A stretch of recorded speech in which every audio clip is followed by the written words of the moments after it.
نحمده ونصلي على رسوله الكريم اما بعد فاعوذ بالله من الشيطان الرجيم بسم الله الرحمن الرحيم رب اشرح لي صدري ويسر لي امري واحلل عقدة من لساني يفقهوا قولي۔ علم کے بغیر عمل بعض اوقات گمراہی تک لے جاتا ہے، کیونکہ جب انسان کو راستے کا علم ہی نہ ہو اور انسان گھر سے نکل پڑے تو کیا منزل تک پہنچ جائے گا؟ منزل تک پہنچنے کے لیے راستے کا علم ہونا بہت ضروری ہوتا ہے۔ جنت تک پہنچنے کے لیے جنت تک پہنچنے کے راستے کا علم ہونا بہت ضروری ہے، اور اگر انسان اس راستے پر چلے نہ تو وہاں تک کیسے پہنچے گا؟ تو جنت کا راستہ کیا ہے؟ علم حاصل کرنا۔ مثلاً ایک شخص عبادت کرتا ہے اور اپنے آپ کو خوب تھکاتا ہے عبادت میں، لیکن وہ بغیر علم کے ایسے طریقوں سے عبادت کر رہا ہے جو اللہ تعالیٰ کو مطلوب ہی نہیں، تو اس کا وہ تھکنا اس کو فائدہ ہی نہیں دے گا۔ تو شیطان کی چالوں میں سے ایک بڑی اہم چال یہ ہے کہ وہ لوگوں کو علم حاصل کرنے سے روکتا ہے مختلف طریقوں سے۔ علامہ ابن الجوزی کہتے ہیں، جان لو کہ ابلیس کا لوگوں پر سب سے پہلا دھوکہ یہ ہے کہ وہ ان کو علم سے روکتا ہے، کیونکہ علم نور ہے۔ پھر جب وہ ان کے علم کے چراغوں کو بجھا دیتا ہے تو وہ ان کو اندھیروں میں جیسے چاہے ٹھوکریں لگواتا ہے۔ یعنی جب انسان کے پاس علم ہی نہیں ہوتا تو پھر انسان اندھیروں میں ٹھوکریں کھاتا رہتا ہے۔ ابن حبیرہ رحمۃ اللہ علیہ کہتے ہیں، شیطان کی چالوں میں سے یہ ہے کہ وہ اللہ کے بندوں کو قرآن کے غور و فکر اور تدبر سے نفرت دلاتا ہے۔ یعنی شیطان قرآن پڑھنے کا پھر چھوڑ دے گا کہ پڑھ لیں، یا یہ ہے کہ یاد کر لیں، لیکن قرآن کے غور و فکر اور تدبر سے نفرت دلاتا ہے۔ تو قرآن کے اندر گہری سمجھ بوجھ جو ہے، اس سے روکنا شیطان کا کام ہے، کیونکہ وہ جانتا ہے کہ غور و فکر کی صورت میں اسے ہدایت حاصل ہو جائے گی، اور اگر ہدایت مل گئی، اس کو رستہ مل گیا اس کو، تو پھر یہ میرے انجام تک تو پہنچے گا نہیں۔ 26واں پارہ۔ اعوذ باللہ من الشیطان الرجیم، بسم اللہ الرحمن الرحیم، حامیم، تنزیل الکتاب من اللہ العزیز الحکیم، ما خلقنا السماوات والأرض وما بينهما إلا بالحق وأجل مسمى والذين كفروا عما أنذروا معرضون۔ سورۃ الاحقاف۔ شروع کرتی ہوں اللہ کے نام سے جو بے انتہا مہربان نہایت رحم فرمانے والا ہے۔ حامیم، یہ کتاب اللہ غالب حکمت والے کی طرف سے نازل کی گئی ہے۔ ہم نے آسمانوں، زمین اور جو کچھ ان کے درمیان موجود ہے سب چیزوں کو حقیقی مصلحت کی بنا پر اور ایک مقررہ مدت تک کے لیے پیدا کیا ہے، اور جو کافر ہیں وہ اس چیز سے اعراض کر جاتے ہیں جس سے انہیں ڈرایا جاتا ہے۔ تو سورت کے آغاز میں اللہ سبحانہ تعالیٰ اپنی کتاب عزیز کی ثنا اور تعظیم بیان کرتے ہیں، اور اس بارے میں بندوں کے لیے اللہ تعالیٰ کا ارشاد کیا ہے کہ وہ اس کتاب سے روشنی حاصل کریں، رہنمائی حاصل کریں، اس کی آیات میں تدبر کریں، اس کے خزانوں تک پہنچیں۔ تو جب اللہ تعالیٰ نے اس کتاب کو نازل کرنے کے بارے میں فرمایا تو اس کے ساتھ ہی آسمانوں اور زمین کی تخلیق کا ذکر بھی کیا۔ تو بات یہ ہے کہ جس نے آسمان و زمین بنائے اسی نے یہ کتاب اتاری، اور اس نے یہ اس لیے اتاری تاکہ انسان اس زمین اور آسمان کے بارے میں صحیح نقطہ نظر قائم کرے، ان سے صحیح فائدے اٹھائے، اور پھر الٹیمیٹلی جس رب نے ان کو پیدا کیا ہے اس کو یاد رکھے اور اس کی عبادت کرے، اور اس بات پر پورا یقین رکھے کہ اللہ کے سوا کوئی بھی عبادت کے لائق نہیں۔ تو اللہ سبحانہ و تعالیٰ نے ہی چونکہ آسمان و زمین کی ہر چیز کو انسانوں کے لیے مسخر کیا، پھر انسانوں کی طرف رسول بھیجے، کتابیں نازل کی، نیکی کا حکم دیا، برائی سے روکا، اور انہیں اس بات سے خبردار کیا کہ یہ دنیا رہنے کا گھر نہیں، یہ ایک گزرگاہ ہے، یہاں انہیں صرف اپنی آخرت کے لیے، آگے کے لیے، ہمیشہ کے ٹھکانے کے لیے تیاری کرنی ہے جہاں ان کی مستقل رہائش گاہ ہے، اور جو کچھ وہ دنیا میں کرتے ہیں اس کی جزا و سزا وہ پائیں گے۔ اور پھر ساتھ ہی یہ بتا دیا گیا کہ آسمان و زمین کی تخلیق جو ہے یہ بے مقصد نہیں ہے، یہ اللہ نے حق کے ساتھ پیدا کیا ہے اور ایک وقت مقرر تک کے لیے پیدا کیا ہے، ہمیشہ کے لیے نہیں۔ لیکن ایسی باتوں سے جنہوں نے کفر کیا وہ اعراض برتتے ہیں اور ان کو سمجھنے کی کوشش نہیں کرتے۔ قل ارأيتم ما تدعون من دون اللہ ارونی ماذا خلقوا من الارض، آپ ان سے کہیے بھلا دیکھو اللہ کے سوا جنہیں تم پکارتے ہو مجھے دکھاؤ تو صحیح کہ زمین کی کیا چیز انہوں نے پیدا کی ہے، یا آسمانوں کی تخلیق میں ان کا کچھ حصہ ہے؟ اگر تم سچے ہو تو اس سے پہلے کی کوئی کتاب الہی یا علمی روایت میرے پاس لاؤ کہ جس میں یہ سب لکھا ہوا ہو، یعنی کوئی دلیل دو مجھے۔ اور اس شخص سے بڑھ کر اور کون گمراہ ہوگا جو اللہ کو چھوڑ کر انہیں پکارتا ہے جو قیامت تک اسے جواب نہیں دے سکتے، جبکہ وہ ان کی پکار سے ہی بے خبر ہیں۔ وہ کون ہیں؟ ایک طرف تو مشرکین کے بنائے ہوئے بت ہیں کہ جن کو وہ پکارتے تھے یا جن سے وہ فریادیں کرتے یا جن کو وہ واسطہ اور ذریعہ بناتے، کہ وہ کچھ بھی نہیں سنتے، تو پھر یہ ان کے آگے جا کے نظر و نیاز کیوں رکھتے ہیں اور ان کے آگے جھکتے کیوں ہیں؟ کیونکہ اگر قیامت تک بھی یہ ان کو پکارتے رہیں تو وہ ان کی پکار کا جواب نہیں دیں گے۔ اسی طرح افسوس کے ساتھ یہ کہنا پڑتا ہے کہ مسلمانوں کے اندر بھی ایسے ٹرینڈز آ گئے، ایسے لوگوں کے ساتھ رہتے ہوئے کہ انہوں نے بھی اللہ کے سوا دوسروں کو اپنا حاجت روا سمجھ لیا کہ یہ ہماری مدد کریں گے، جس طرح بعض اوقات لوگ کہہ دیتے ہیں یا علی مدد۔ حضرت علی رضی اللہ تعالیٰ عنہ کا مقام یقیناً بہت بڑا ہے، لیکن وہ مدد کرنے کے لیے نہیں ہے، مدد تو صرف اللہ ہی کی طرف سے آتی ہے۔ وَمَن نَّصْرُ إِلَّا مِنْ عِنْدِ اللَّهِ، کہ مدد ساری بس اللہ ہی کرتا ہے، اللہ ہی جانب سے آتی ہے۔ لیکن لوگ عموماً ان باتوں کو بھول کر صرف لوگوں کی دیکھا دیکھی یا اپنے آباء و اجداد کی پیروی میں اس طرح کے کلمات ادا کرنے لگتے ہیں اور بعض اوقات سوچتے بھی نہیں، غور بھی نہیں کرتے۔ تو یہاں یہ واضح طور پہ بتا دیا گیا کہ جو اللہ کو چھوڑ کر کسی اور کو پکارے گا وہ قیامت تک اس کی پکار کا جواب نہیں دے سکتا، یعنی وہ اس کا کوئی کام کر نہیں سکتا۔ اور جو مر چکے ہیں، قبروں میں ہیں، وہ تو پکارنے والوں کی پکار سے بھی غافل ہیں، بے خبر ہیں۔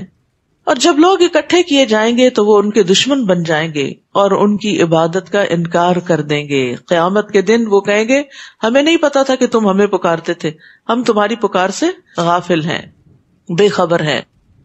اور جب ان پر ہماری واضح آیات پڑھی جاتی ہیں تو کافر اس حق کے بارے میں جو ان کے پاس آ چکا ہے کہتے ہیں کہ یہ تو صریح جادو ہے، یا یہ کہہ دیتے ہیں کہ یہ خود ہی سے بنا لایا ہے اس کو۔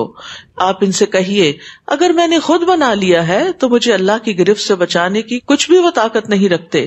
جن باتوں میں تم لگے ہوئے ہو اللہ انہیں خوب جانتا ہے، میرے اور تمہارے درمیان وہی گواہی دینے کے لیے کافی ہے، اور وہ بخش دینے والا اور رحم کرنے والا ہے۔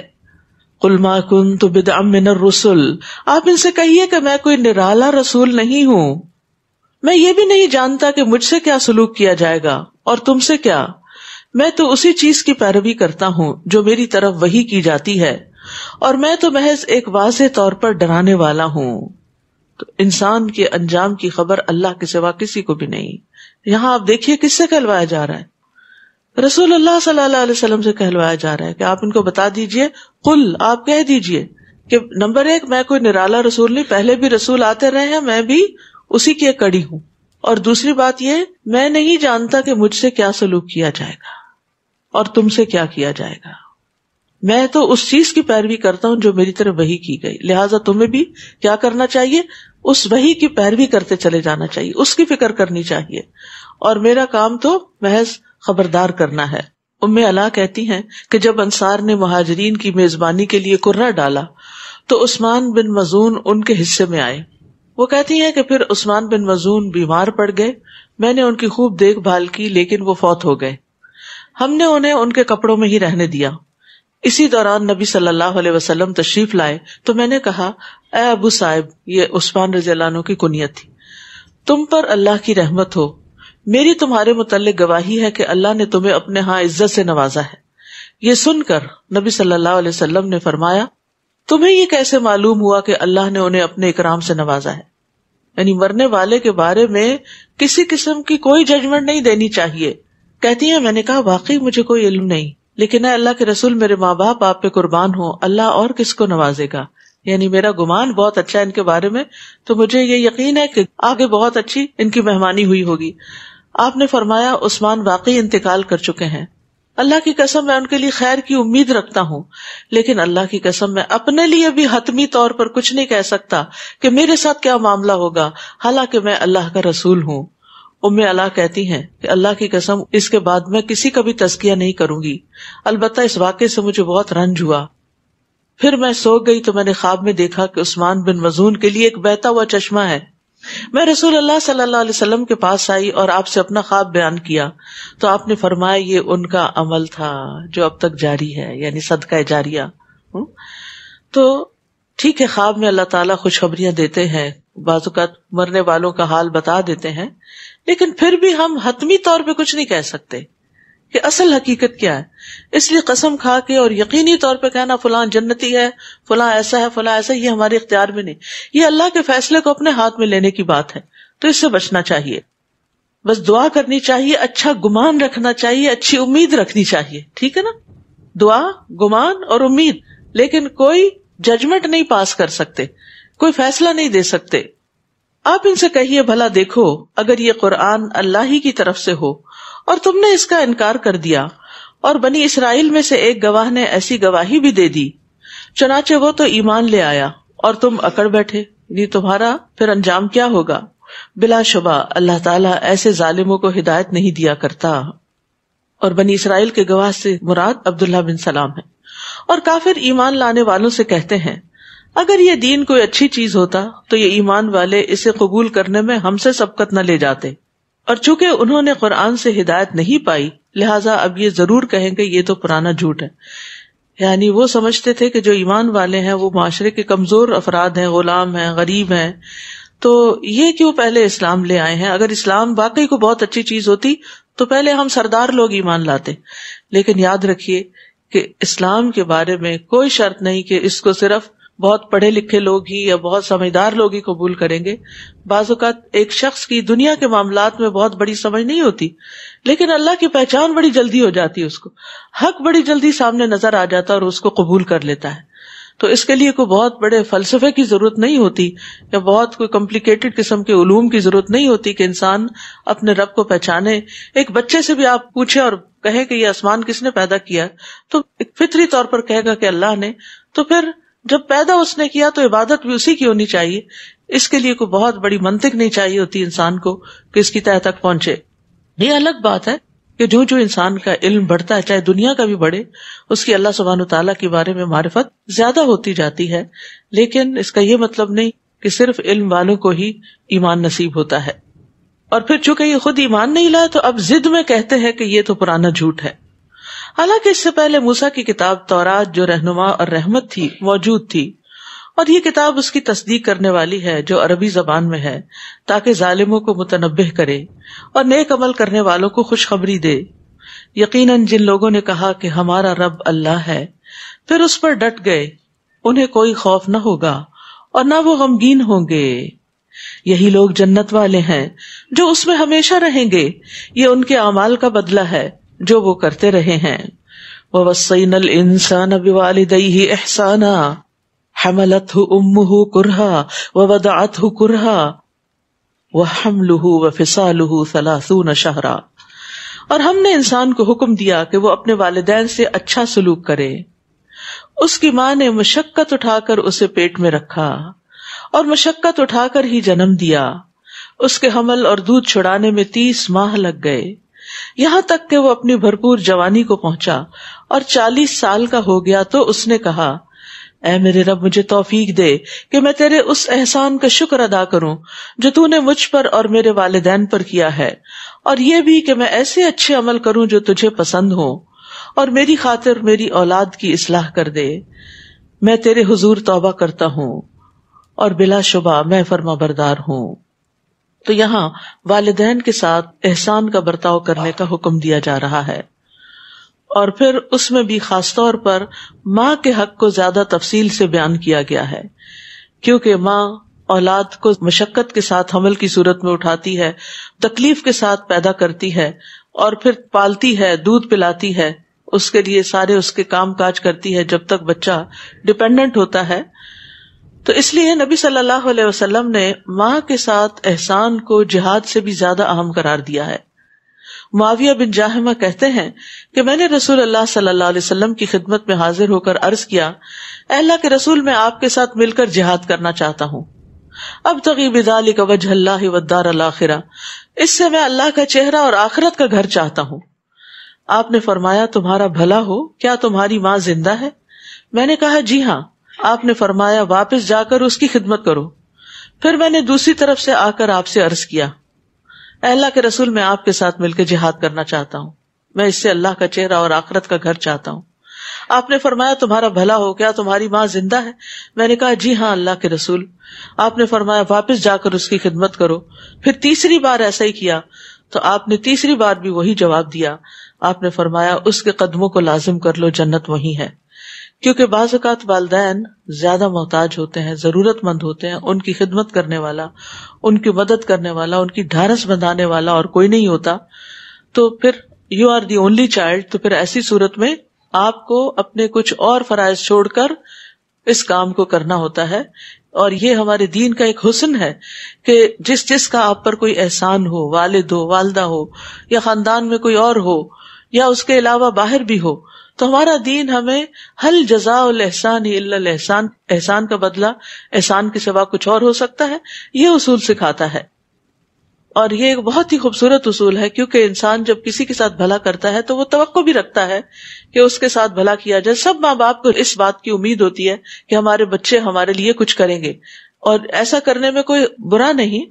لیکن یہ ہے کہ بعض اوقات بچے اپنے بچوں میں مصروف ہو کر والدین کا حق بھول جاتے ہیں، تو اس لیے یہاں پر خاص تاکید کی گئی. ابو ہریرہ سے روایت ہے، وہ کہتے ہیں کہ رسول اللہ صلی اللہ علیہ وسلم نے فرمایا، ایک عورت نے اپنے بیٹے کو آواز دی جبکہ وہ عبادت خانے میں عبادت میں مصروف تھا. اس نے کہا، اے جریج. تو جریج نے دل میں کہا، اللہ، ایک طرف میری والدہ ہے اور دوسری طرف میری نماز ہے.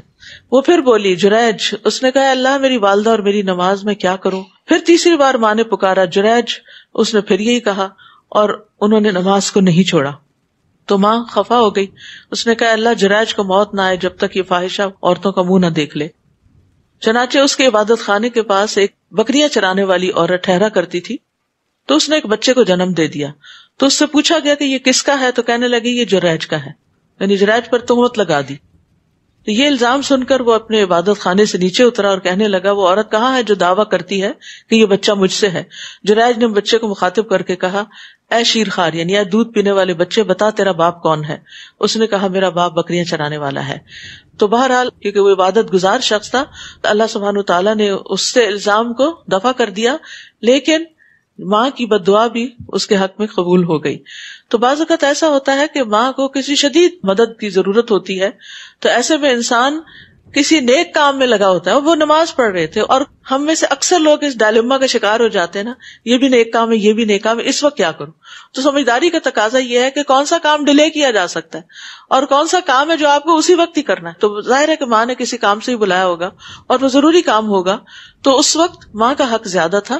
حالانکہ اللہ سبحانہ تعالیٰ کے حق کے بعد والدین کا حق ہوتا ہے، لیکن کبھی کبھار انسان اگر نفلی عبادت کر رہا ہے تو ایسی صورت میں والدین کی خدمت جو ہے وہ فرض ہو جاتی ہے. تو جب بھی نفل اور فرض کے درمیان آپ کو ڈیسیژن لینا پڑے تو فرض کی طرف جائیے. اسی طرح ماں کے ساتھ نیکی جو ہے کبیرہ گناہ معاف کرنے کا باعث بنتی ہے. ایک شخص نے کہا کہ میں نے ایک عورت کو نکاح کا پیغام دیا لیکن اس نے انکار کر دیا. ایک دوسرے آدمی نے پیغام نکاح دیا تو اس نے اس مرد کو پسند کر لیا. تو مجھے بڑی حیرت آئی، میں نے عورت کو قتل کر دیا، تو کیا میرے لیے کوئی توبہ ہے؟ تو ابن عباس نے کہا، کیا تمہاری ماں زندہ ہے؟ اس نے کہا نہیں. انہوں نے کہا، جاؤ اللہ سے توبہ کرو، جس قدر ممکن ہو اس کا تقرب حاصل کرو، یعنی ایسے اعمال کرو جس سے تمہیں اللہ کا قرب حاصل ہو. تو والدین کی خدمت بھی ان اعمال میں سے ہے جن سے اللہ کا قرب حاصل ہوتا ہے. اور انہوں نے کہا کہ اللہ عز و جل سے قریب تر کرنے والا کوئی دوسرا عمل نہیں ہو سکتا جتنا کہ ماں کے ساتھ نیک سلوک. پھر اسی طرح ابو بردہ سے روایت ہے کہ وہ ابن عمر کے پاس موجود تھے. ایک یمنی آدمی بیت اللہ کا طواف کر رہا تھا. اس نے اپنی ماں کو اپنی پشت کے پیچھے اٹھایا ہوا تھا، کندھے پہ اٹھایا ہوا تھا. کہہ رہا تھا، میں اس کا مطیع اونٹ ہوں، اگر اس کی سواریاں خوف زدہ کر دی جائیں تو میں نہیں خوف زدہ ہوں گا. پھر اس آدمی نے کہا، ابن عمر تمہارا کیا خیال ہے، میں نے اپنی ماں کا بدلہ چکا دیا؟ انہوں نے کہا، اس کی ایک آہ کا بدلہ بھی نہیں چکایا. یعنی تم سمجھتے ہو کہ ماں کو کندھے پہ اٹھا کے حج کرانے سے تم نے فرض ادا کر دیا، حق پورا کر دیا. تو بہرحال بعض اوقات سرکمسٹانسز ایسے ہوتے ہیں کہ ہم باقاعدہ خدمت نہیں بھی کر سکتے تو ہم دعائیں ضرور کر سکتے ہیں. اور اگر آپ چاہتے ہیں کہ آپ کی اپنی دعائیں قبول ہو تو اپنی دعاؤں کا آغاز والدین کے لیے دعا سے کیا کیجیے. رب ارحمہما کما ربیانی صغیرا. یعنی احسان کرنے کے 3 طریقے ہوتے ہیں. ایک تو یہ کہ جیسا کسی نے ہمارے ساتھ کیا ویسا کر دیں. دوسرا یہ کہ اگر ہم اس پوزیشن میں نہیں کہ وہ کر سکیں جو وہ کر رہا ہے، یعنی ماں نے پیدا کیا، جنم دیا، بچہ تو نہیں یہ کر سکتا، تو اس صورت میں کیا ہے کہ والدین کے لیے دعا کریں اور ان کی تعریف کریں. یعنی انہوں نے جو احسان کیے ہیں ان کو اکنالج کریں، اور یہ نہیں کہ صرف ان کے منہ پر، وہ تو خوش آمد ہی ہو جاتی ہے نا. یعنی ان کی پیٹھ پیچھے جہاں کہیں ممکن ہو والدین کا اچھے الفاظ میں تذکرہ کریں. لیکن افسوس کہ عموماً یہ دیکھا گیا ہے کہ ماں باپ سے اگر کوئی غلطی ہوئی ہو یا ماں باپ سے کوئی کسی قسم کی زیادتی ہوئی ہو بچپن میں یا بڑے ہو کر، تو عموماً بچے وہ شکایتیں لے کر تو ہر جگہ مسئلے پوچھتے رہتے ہیں، لیکن کبھی والدین کے اچھے اخلاق یا اچھی تربیت یا احسان کا ذکر نہیں کرتے. تو اگرچہ ماں باپ نے کوئی زیادتی بھی کی ہو تو اس صورت میں بھی اس پہ صبر کرنا چاہیے اور ان کے لیے دعا کرتے رہنا چاہیے، ان کی ہدایت کی دعا کرنی چاہیے، ان کے لیے ایسے انتظامات کرنے چاہیے کہ وہ دین کی طرف آئیں. کیونکہ بعض اوقات والدین جو بڑھاپے کی عمر کو پہنچ جاتے ہیں، ڈیمنشیا جیسی بیماریاں ہو جاتی ہیں، تو ایسی صورت میں انسان کو انہیں عبادت کی طرف اور دین کی طرف لا کر ان پر احسان کیا جا سکتا ہے. پھر اسی طرح یہ ہے کہ یہاں 40 سال کی عمر تک پہنچ کر جو توبہ کی بات کی گئی ہے وہ قابل توجہ ہے. یعنی اس میں اس انسان کی رہنمائی کی جا رہی ہے جو 40 سال کا ہو جائے. تو آپ میں سے جو 40 سال کے ہو چکے ہوں غور سے توجہ سے بات کو سنیں، اور وہ یہ ہے کہ نئے سرے سے توبہ اور رجوع کرے. یعنی 40 سال سے عمر کا ایک نیا دور شروع ہو جاتا ہے، وہاں پھر وہ اور زیادہ اللہ کی طرف راغب ہو، اور پھر مصروفیات بھی انسان کی بڑھ جاتی ہیں، کیونکہ اس عمر میں انسان کے اپنے بچے بھی ہو جاتے ہیں اور ادھر سے والدین بھی بوڑھے ہو چکے ہوتے ہیں. ظاہر ہے جو بچہ خود 40 سال کا ہو گیا تو اس کے ماں باپ کی عمر 60 سے تو اوپر ہی ہوگی. پھر اسی طرح عورت کی بھی ذمہ داریاں گھر میں بہت بڑھ جاتی ہیں، چھوٹے بچوں کی وجہ سے، باپ کی بھی کمائی کی وجہ سے بڑھ جاتی ہیں. تو پھر انسان کو اس وقت رب اوزعنی ان اشکر نعمتک التی انعمت علی وعلی والدی، خصوصاً والدین کے لیے دعا کرنے کی ضرورت ہے، کیونکہ انسان بہرحال اپنی شدید مصروفیات میں کہیں نہ کہیں ماں باپ کے حق کو کم کر بیٹھتا ہے. تو پھر والدین کے لیے دعا کرے اور پھر ان کے لیے احسان کے جو بھی طریقے ہو سکتے ہیں، ان پہ مال خرچ کرنا یا ان کی خدمت کرنا یا ان کو خوش کرنے والے کام کرنا، ان میں سے جو بھی انسان کر سکے. ایک کتاب ہے چھوٹی سی، والدین ہماری جنت، اس میں کئی طریقے بتائے گئے ہیں. یا اگر دنیا میں ہے یا نہیں ہے ان کی طرف سے صدقہ کرنا. اور جب آپ اپنے لیے صدقہ کرتے ہیں نا تو نیت کر لیا کرے کہ یا اللہ یہ اپنے والدین کی طرف سے بھی اور اپنے فوت شدہ رشتہ داروں کی طرف سے، کہ اللہ سبحانہ تعالیٰ کے لیے تو کچھ بھی مشکل نہیں کہ اس کو ملٹی پلائی کر کے سب کو ہی اس کا اجر دے دے. تو اس سے آپ کی نیکی میں اور زیادہ اضافہ ہو جائے گا، کیونکہ والدین کے ساتھ نیکی جنت میں لے جانے کا باعث ہے. حضرت عائشہ کہتی ہے کہ رسول اللہ صلی اللہ علیہ وسلم نے فرمایا، میں نے خواب میں دیکھا، یعنی یہ رسول اللہ دیکھ رہے ہیں، کہ میں جنت میں داخل ہوا ہوں تو وہاں مجھے قاری کی تلاوت کی آواز سنائی دی. میں نے پوچھا یہ کون ہے؟ بتایا گیا یہ حارثہ بن نعمان ہے. آپ نے فرمایا یہی نیکی ہے، یہی نیکی ہے. اور حارثہ بن نعمان اپنی والدہ کے ساتھ بہت حسن سلوک کیا کرتے تھے. اور والدین بھی اگر نیک ہو کہ انعمت علیہ، مجھ پر تو نے انعام کیا کہ مجھے نیکی کی توفیق دی، وعلی والدیہ، اور میرے والدین کو نیکی کی توفیق تو نے دی. تو والدین کی نیکی سے اولاد بھی فائدہ اٹھاتی ہے، اور والدین کے اوپر جو انعامات ہوتے ہیں وہ سب سے پہلے اور سب سے زیادہ بچوں تک پہنچتے ہیں، اور خصوصاً دین کی نعمت. اور سورۃ الکہف میں بتا چکی ہے کان ابوہما صالحا، کہ ان بچوں کا والد جو تھا وہ نیک تھا. تو والدین کا علم رکھنا اور ان کا باعمل ہونا یہ ان کی اولاد کے نیک ہونے کے اسباب میں سے ایک سبب ہے، کلی نہیں. کیونکہ بہت سی مثالیں ایسی بھی ملتی ہیں کہ والدین نیک تھے لیکن بچے نیک نہیں ہوئے. لیکن عمومی طور پر، ایکسیپشنل کیسز تو ہر جگہ ہوتے ہیں، عمومی طور پر اگر والدین نیک ہوں، عبادت گزار ہوں، صدقہ خیرات کرنے والے ہوں، تو ان نیکیوں کے اثرات جو ہیں بچوں کو بھی آتے ہیں. یہی لوگ ہیں جن کے بہترین اعمال کو ہم قبول کرتے ہیں. ایسی شخصیات جن کا یہ طریقہ زندگی ہے، ان کے نیک عمل قبول ہو جاتے ہیں اور ان کی برائیوں سے درگزر کر جاتے ہیں. یہ اہل جنت میں شامل ہیں. وعدہ سچا ہے جو ان سے کیا جاتا تھا، یعنی اللہ کا وعدہ. اور جس شخص نے اپنے والدین سے کہا تف ہو تم پر، تم مجھے اس بات سے ڈراتے ہو کہ میں زندہ کر کے زمین سے نکالا جاؤں گا، حالانکہ مجھ سے پہلے بہت سی نسلیں گزر چکی اور ان میں سے کوئی بھی اب تک جی کے نہیں اٹھا۔ اور وہ دونوں اللہ سے فریاد کرتے ہوئے اس سے کہتے ہیں تجھے ہلاکت ہو، ایمان لے آؤ، کیونکہ اللہ کا وعدہ سچا ہے۔ تو وہ کہتا ہے یہ تو بس پہلے لوگوں کی داستانیں ہیں۔ یعنی کچھ نیک ماں باپ کے بچے ایسے بھی ہوتے ہیں کہ وہ خود نیک ہوتے ہیں، دین پر ہوتے ہیں، اور بچوں کو بھی ایمان لانے کے لیے کہتے ہیں، لیکن وہ ماحول کے اثرات کی وجہ سے اللہ پر ایمان اور آخرت پر ایمان سے بہت دور نکل جاتے ہیں۔ فرمایا یہی وہ لوگ ہیں جن پر جنوں اور انسانوں کی ان سے پہلے کی جماعتوں سمیت اللہ کا عذاب کا قول صادق آتا ہے، بلا شبہ یہی لوگ خسارہ اٹھانے والے ہیں۔ وَلِكُلٍّ دَرَجَاتٌ مِّمَّا عَمِلُوا وَلِيُوَفِّيَهُمْ أَعْمَالَهُمْ وَهُمْ لَا يُظْلَمُونَ۔ ان دونوں قسموں کے لوگوں میں سے ہر ایک کے ان کے اعمال کے لحاظ سے درجے ہوں گے، تاکہ اللہ ان کے اعمال کا پورا پورا بدلہ دے دے اور ان پر ظلم نہیں کیا جائے گا۔ یعنی جنت کے 100 درجے ہیں اور ہر ایک کا درجہ الگ ہوگا، اور درجہ کس کے مطابق بنے گا؟ عمل کے مطابق۔ اور جس دن کافر دوزخ پر پیش کیے جائیں گے تو انہیں کہا جائے گا تم دنیا کی زندگی میں پاکیزہ چیزوں سے اپنا حصہ لے چکے، دنیا میں تم مزے کر کے آ چکے ہو اور ان سے مزے اڑا چکے، آج تمہیں ذلت کا عذاب دیا جائے گا۔ یہ ان باتوں کا بدلہ ہے جو تم زمین میں ناحق تکبر کرتے تھے اور نافرمانی کرتے تھے۔ صحابہ کرام جو تھے نیکیوں کا دنیا میں بدلہ ملنے پر بڑا ڈرا کرتے تھے۔ عبد الرحمن بن عوف کے پاس کھانا لایا گیا، وہ روزے سے تھے، تو انہوں نے کہا مصعب بن عمیر شہید کیے گئے، وہ مجھ سے بہتر تھے، انہیں جس چادر کا کفن دیا گیا اس سے ان کا سر چھپاتے تو پاؤں کھل جاتے، پاؤں چھپاتے تو سر کھل جاتا، پھر ہمارے لیے دنیا کشادہ کر دی گئی، ہمیں تو یہ ڈر ہے کہ کہیں ہماری نیکیوں کا بدلہ ہمیں دنیا میں نہ دے دیا جائے۔ اس کے بعد آپ رو پڑے اور کھانا بھی نہیں کھایا اگرچہ آپ روزے سے تھے۔ وَاذْكُرْ أَخَا عَادٍ إِذْ أَنذَرَ قَوْمَهُ بِالْأَحْقَافِ، اسی سے سورت کا نام احقاف ہے۔ اور ان سے قوم عاد کے بھائی ہود کا ذکر کیجیے، جب اس نے احقاف میں اپنی قوم کو برے انجام سے ڈرایا، جبکہ ہود سے پہلے بھی انہیں ڈرانے والے آئے اور اس کے بعد بھی آتے رہے، اور کہا کہ اللہ کے سوا کسی کی عبادت نہ کرنا، بلا شبہ میں تمہیں ایک بڑے دن کے عذاب سے ڈراتا ہوں۔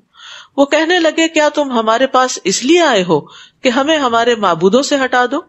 اگر تم سچے ہو تو جس عذاب کی تم ہمیں دھمکی دیتے ہو وہ لے آؤ۔ ہود نے کہا اس کا علم تو اللہ ہی کے پاس ہے، میں تو تمہیں وہ پیغام پہنچا رہا ہوں جو مجھے دے کر بھیجا گیا ہے، مگر میں دیکھ رہا ہوں کہ تم نادان لوگ ہو۔ پھر جب انہوں نے اس عذاب کو بادل کی صورت میں اپنے میدانوں کی طرف بڑھتے دیکھا تو کہنے لگے یہ بادل ہے جو ہم پر برسے گا، بلکہ یہ وہ چیز تھی جس کے لیے تم جلدی مچا رہے تھے، یعنی عذاب، یعنی ایسی آندھی جس میں دردناک عذاب تھا۔ تدمر کل شیء بامر ربها، وہ اپنے رب کے حکم سے ہر چیز کو تہس نہس کر رہی تھی۔ آخر کار ان کا یہ حال ہوا کہ ان کے گھروں کے سوا کوئی چیز نظر نہ آتی تھی۔ ہم مجرموں کو ایسی ہی سزا دیا کرتے ہیں۔ ہم نے انہیں اتنی قدرت دے رکھی تھی جتنی تمہیں نہیں دی، اور ہم نے انہیں کان، آنکھیں اور دل سب کچھ دے رکھا تھا، مگر ان کے کان، آنکھیں اور دل ان کے اس وقت کچھ بھی کام نہ آئے جب انہوں نے اللہ کی آیات کا انکار کر دیا، اور انہیں اسی چیز نے آ گھیرا جس کا وہ مذاق اڑاتے تھے۔ اور تمہارے ارد گرد ہم بہت سی بستیاں ہلاک کر چکے ہیں اور دلائل کو طرح طرح سے بیان کر دیا ہے تاکہ وہ باز آ جائیں۔ پھر ان ہستیوں نے ان کی مدد کیوں نہ کی جنہیں ان لوگوں نے اللہ کے سوا تقرب اللہ کا ذریعہ سمجھ کر الہ بنا رکھا تھا، بلکہ وہ ان سے گم ہو جائیں گی، اور یہ ان کا جھوٹ تھا جو وہ باندھتے تھے۔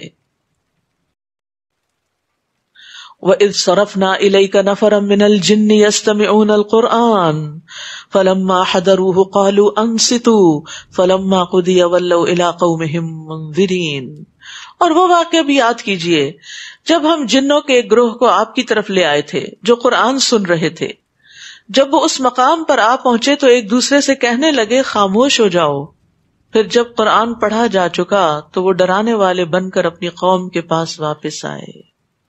کیسی نیک روحیں تھی کہ بہت بڑی تعلیم اور تربیت کے بغیر ہی جو ہی قرآن سے پہلا انٹریکشن ہوا، قرآن کا ادب کیا اور قرآن سننے کا مطلب بھی سمجھ گئے کہ یہ کیوں پڑھا جاتا ہے، سنا جاتا ہے۔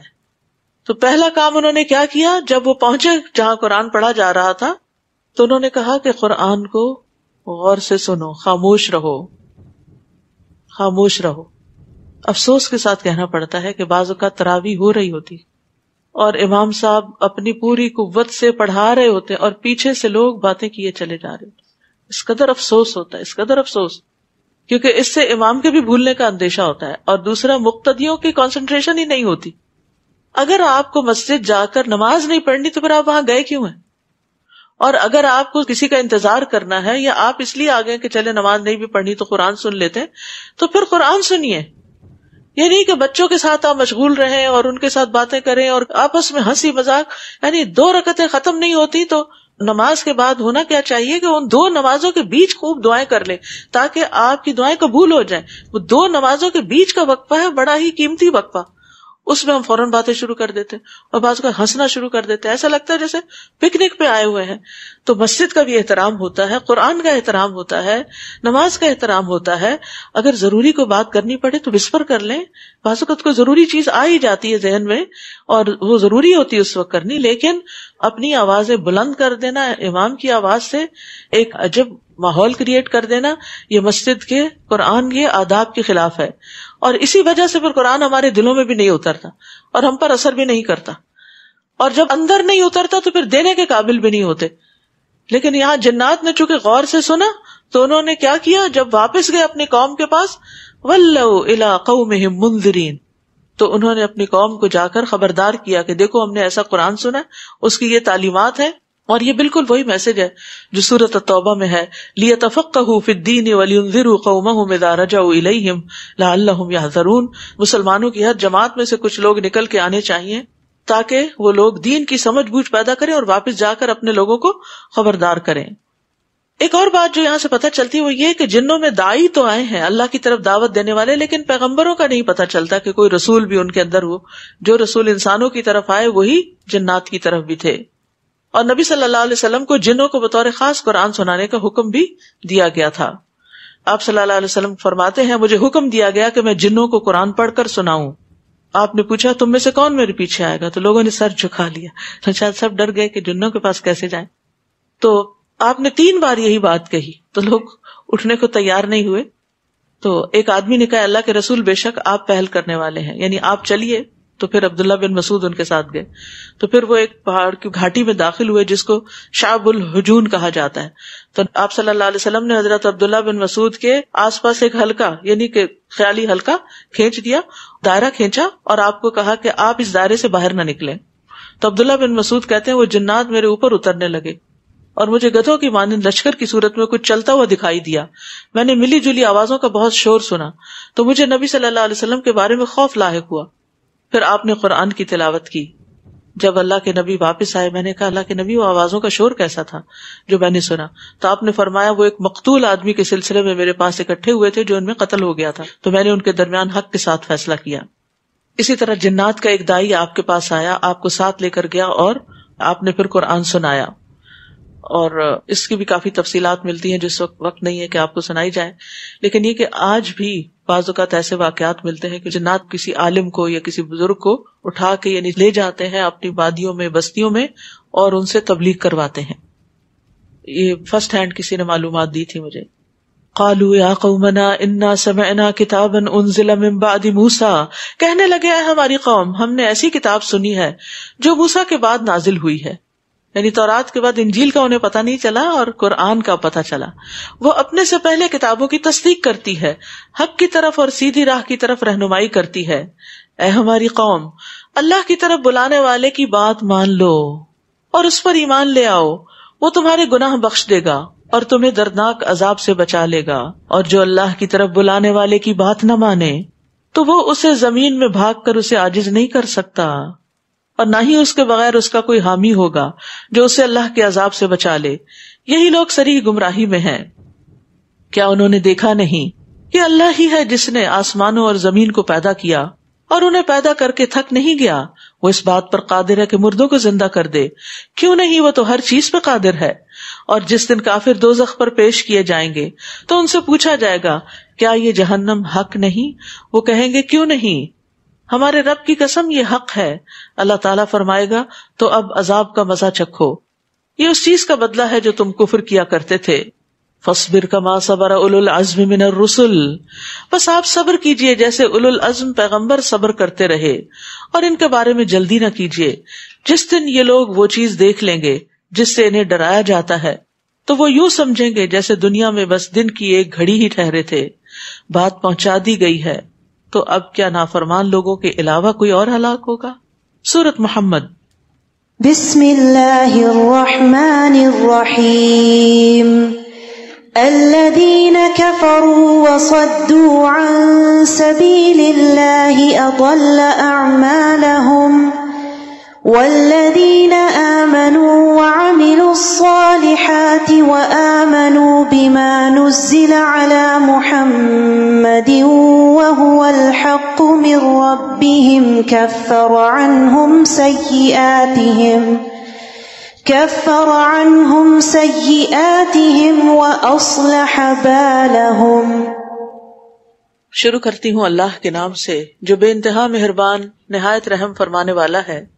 جن لوگوں نے کفر کیا اور دوسروں کو اللہ کی راہ سے روکا، اللہ تعالیٰ نے ان کے عمل ضائع کر دیے۔ یعنی مشرکین مکہ جیسے مسجد حرام کو آباد کرتے تھے، حاجیوں کو کھانا کھلاتے، پانی پلاتے، صلہ رحمی کرتے، مہمان نوازی بہت کرتے، تو ان کے یہ سارے عمل جو ہیں ان کو کوئی جزا نہیں ملے گی، ان کے اعمال اب ضائع ہو گئے۔ اور وہ لوگ جو ایمان لائے اور نیک عمل کیے اور جو کچھ محمد صلی اللہ علیہ وسلم پر نازل ہوا اس پر ایمان لائے، اور وہی ان کے رب کی طرف سے حق ہے، اللہ نے ان کی برائیاں دور کر دی اور ان کا حال درست کر دیا۔ یعنی انہی میں سے، قریش میں سے ہی جو لوگ ایمان لے آئے تھے، تو پھر اللہ نے ان کی برائیاں دور کر دی، ان کا حال درست کر دیا، اور ان کے لیے پھر آگے بھی انجام اچھا ہوگا۔ لیکن یہ بات عمومی طور پر بھی ہے کہ کفر کے ساتھ کی گئی نیکیاں قبول نہیں ہوتی، کیونکہ جب آپ اللہ کے لیے ہی نہیں کر رہے اور آخرت کی جزا کے لیے نہیں کر رہے تو پھر آپ کو وہاں کیوں کچھ ملے؟ یہ اس لیے کہ کافروں نے تو باطل کی پیروی کی اور ایمان والوں نے اس حق کی پیروی کی جو ان کے رب کی طرف سے نازل ہوا۔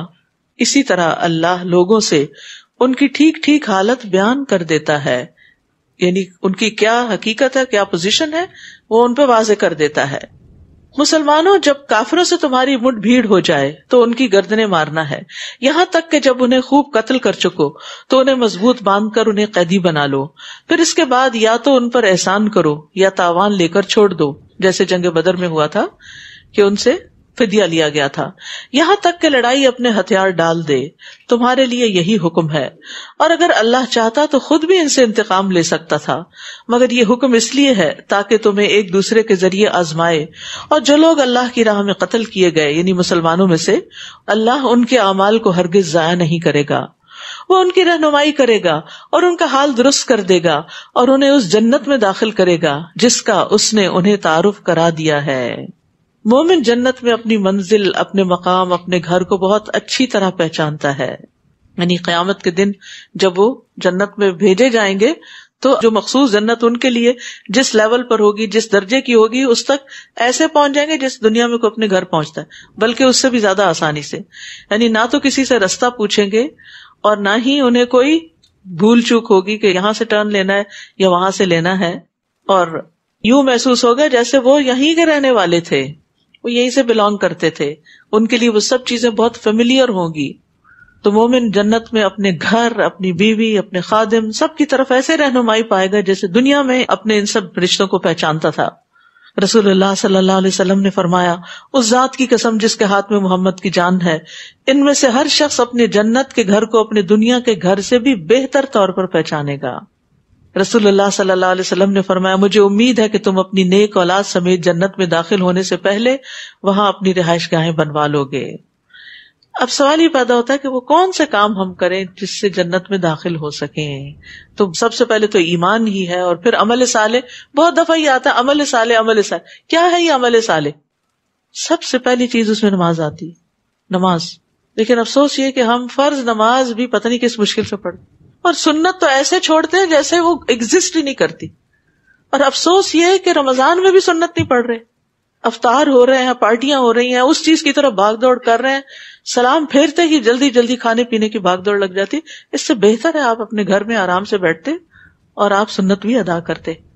یعنی عام طور پر مساجد کا یہ حال ہو گیا ہے، سلام پھیرتے ہی نہ ذکر نہ اذکار، اور فوراً کھانے کی طرف دوڑ پڑے اور سنتیں بھی چھوڑ دی، جبکہ دن میں 12 رکعت سنت پڑھنے سے جنت میں گھر ملتا ہے۔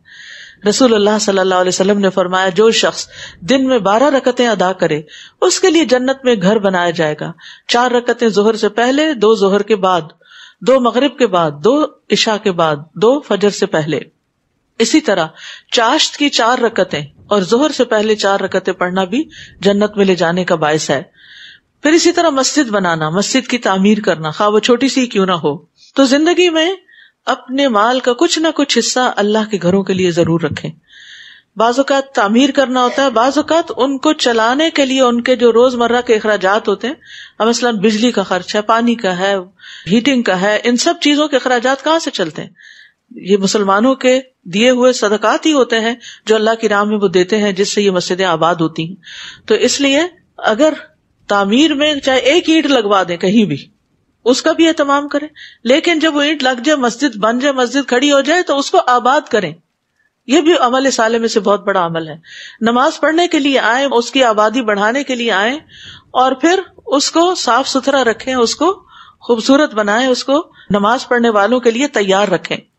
پھر اسی طرح سورۃ اخلاص پڑھنا، ذکر اذکار کرنا، اللہ کی خاطر کسی سے ملاقات کرنا، یعنی کسی احسان کا بدلہ چکانے کے لیے نہیں، کسی لالچ میں نہیں۔ رسول اللہ صلی اللہ علیہ وسلم نے فرمایا جو اللہ کے لیے کسی بیمار کی عیادت یا اپنے دینی بھائی سے ملاقات کرنے جاتا ہے تو آسمان سے ایک پکارنے والا اعلان کرتا ہے تم بھی پاک ہوئے اور تمہارا چلنا بھی پاک ہے، تم نے جنت میں گھر بنا لیا۔ یعنی بیمار کی عیادت اتنی بڑی نیکی ہے۔ پھر اس میں آپ دیکھیے کہ کتنے بیمار ہسپتالوں میں اور مسلمان بیمار ہسپتالوں میں ایسے ہیں جن کا کوئی والی وارث نہیں، کوئی رشتہ دار نہیں، کوئی دور پار کا نہیں۔ تو ایسی جگہوں پر والنٹیئر بھی کیا جا سکتا ہے، طریقے معلوم کیے جا سکتے ہیں کہ ونس ان اے وائل جا کر ان کو وزٹ کر کے ان کے ساتھ ٹائم سپینڈ کیا جا سکتا ہے۔ گھروں میں بوڑھے لوگ بیٹھے ہیں اور ایسے نیکی کے کئی کام ہیں جن کو آپ سوچ سکتے ہیں، تو اپنے اوقات میں سے کوئی وقت نکال کے صرف اللہ کی خاطر، یہ نہیں کہ کہیں اپنی کریڈیبلٹی بنانے کے لیے، نمبر بڑھانے کے لیے انسان ایسے کام کرے، صرف اللہ کی خاطر۔ اور اس میں پھر یہ ہوتا ہے کہ انسان کی عبادات میں متاثر نہیں ہوتی، اپنی عبادت بھی کریں، اپنی دین کی خدمت کریں، دین کی تعلیم حاصل کریں، دیں، دوسروں کی خدمت کریں، جو سکلز اللہ نے آپ کو دے رکھی ہیں ان کے ذریعے دین کی خدمت کریں۔ مثلاً اللہ سبحانہ وتعالیٰ نے آپ کو ٹیکنالوجی کا علم دیا ہے تو اس ٹیکنالوجی سے دین کی خدمت کریں، والنٹیئر کریں، اسی طرح باقی چیزیں بھی۔ اور پھر یہ جو خاص بات ہے نا کہ اللہ کی خاطر جانا، یہ ذہن میں ہونی چاہیے، کیونکہ بعض اوقات آپ کسی مریض کے پاس جاتے ہیں نا، وہ آپ کو الٹا سناتا ہے اور کڑوی کو سالی باتیں کرتا ہے، یاد آ گیا تمہیں، آ گئے تم، ابھی یاد آیا، وغیرہ وغیرہ۔ تو پھر انسان ڈرتا ہے اور کنارہ کشی کرتا ہے، نہیں بہتر ہے میں نہ ہی جاؤں، مجھے پھر وہی سننا پڑے گا۔ تو اس کے لیے اگر ایک دفعہ مینٹلی تیار ہو جائے نا، یہ تو سننا ہی ہے، سو واٹ، سننا ہی ہے نا، سن چھوڑوں گی، لیکن میں نے نیکی تھوڑی چھوڑنی ہے۔ تو اس طرح انسان کو حوصلہ پڑتا ہے کہ میں نے اللہ کے لیے جانا ہے، وہ چند باتیں بس ایک کان سے سن کے دوسرے سے نکال کے دل پہ نہ جمائی جائیں، کیونکہ وہ بےچارے کی حالت ایسی ہے، اگر ہم بھی اللہ نہ کرے ایسی حالت میں تو پتہ نہیں ہم اس سے کئی ورسٹ ہی نہ ہو۔ یعنی ہم دوسروں کے اوپر تو جلدی تنقید کر لیتے ہیں، جب اپنے باری آتی ہے کوئی ریئیکشن کی تو بعض اوقات ہمارے ریئیکشن سب سے زیادہ ورسٹ ہوتے ہیں۔ پھر اسی طرح صفوں کو پر کرنا جنت میں لے جانے کا باعث ہے۔ صفیں پر کرنا، اس میں ہم بہت کوتاہی کرتے ہیں، یہ دھیان نہیں رکھتے دائیں بائیں کیا ہو رہا ہے۔ رسول اللہ صلی اللہ علیہ وسلم نے فرمایا جو شگاف کو پر کرتا ہے اللہ اس کے لیے جنت میں گھر بناتا ہے اور اس کے ذریعے اس کا درجہ بلند کرتے ہیں۔ کیونکہ ہم عمل صالح کی بات کرتے رہتے ہیں نا، تو بعض اوقات ہم عمل صالح صرف حاجی عمرہ یا حرم جانے کو سمجھتے ہیں کہ وہ زیادہ عمل صالح ہے، لیکن اگر ہم صف میں کھڑے نماز پڑھ رہے ہیں کسی عام مسجد میں اور اس کا گیپ فل کر رہے ہیں تو شاید یہ عمل صالح نہیں۔ اگر آپ اللہ کی خاطر اس گیپ کو فل کرتے ہیں تو یہ بھی جنت میں لے جا سکتا ہے۔ پھر اسی طرح اللہ کی خاطر جھگڑا چھوڑ دینا، اپنے حق سے دستبردار ہو جانا۔ رسول اللہ صلی اللہ علیہ وسلم نے فرمایا میں ذمہ دار ہوں ایک محل کا جنت کی ایک جانب میں اس شخص کے لیے جو جھگڑا چھوڑ دے اگرچہ حق پر ہو، اور ایک محل کا جنت کے درمیان میں اس شخص کے لیے جو جھوٹ چھوڑ دے اگرچہ مذاق میں ہو، اور جنت کی اعلیٰ منزلوں میں ایک محل کا اس شخص کے لیے جو اپنے اخلاق کو عمدہ بنا لے۔ یا ایھا الذین آمنوا ان تنصروا اللہ ینصرکم ویثبت اقدامکم، اے لوگو اگر تم اللہ کے دین کی مدد کرو گے تو وہ تمہاری مدد کرے گا اور تمہیں ثابت قدم رکھے گا، یعنی دین پر جمع کر رکھے گا. یعنی اگر تم اپنی جان سے، مال سے، صلاحیتوں سے، اوقات سے اللہ کے دین کی خدمت کرو گے تو اللہ تعالیٰ تمہیں دین پر جمائے رکھے گا، پھر انشاءاللہ خاتمہ بخیر ہوگا.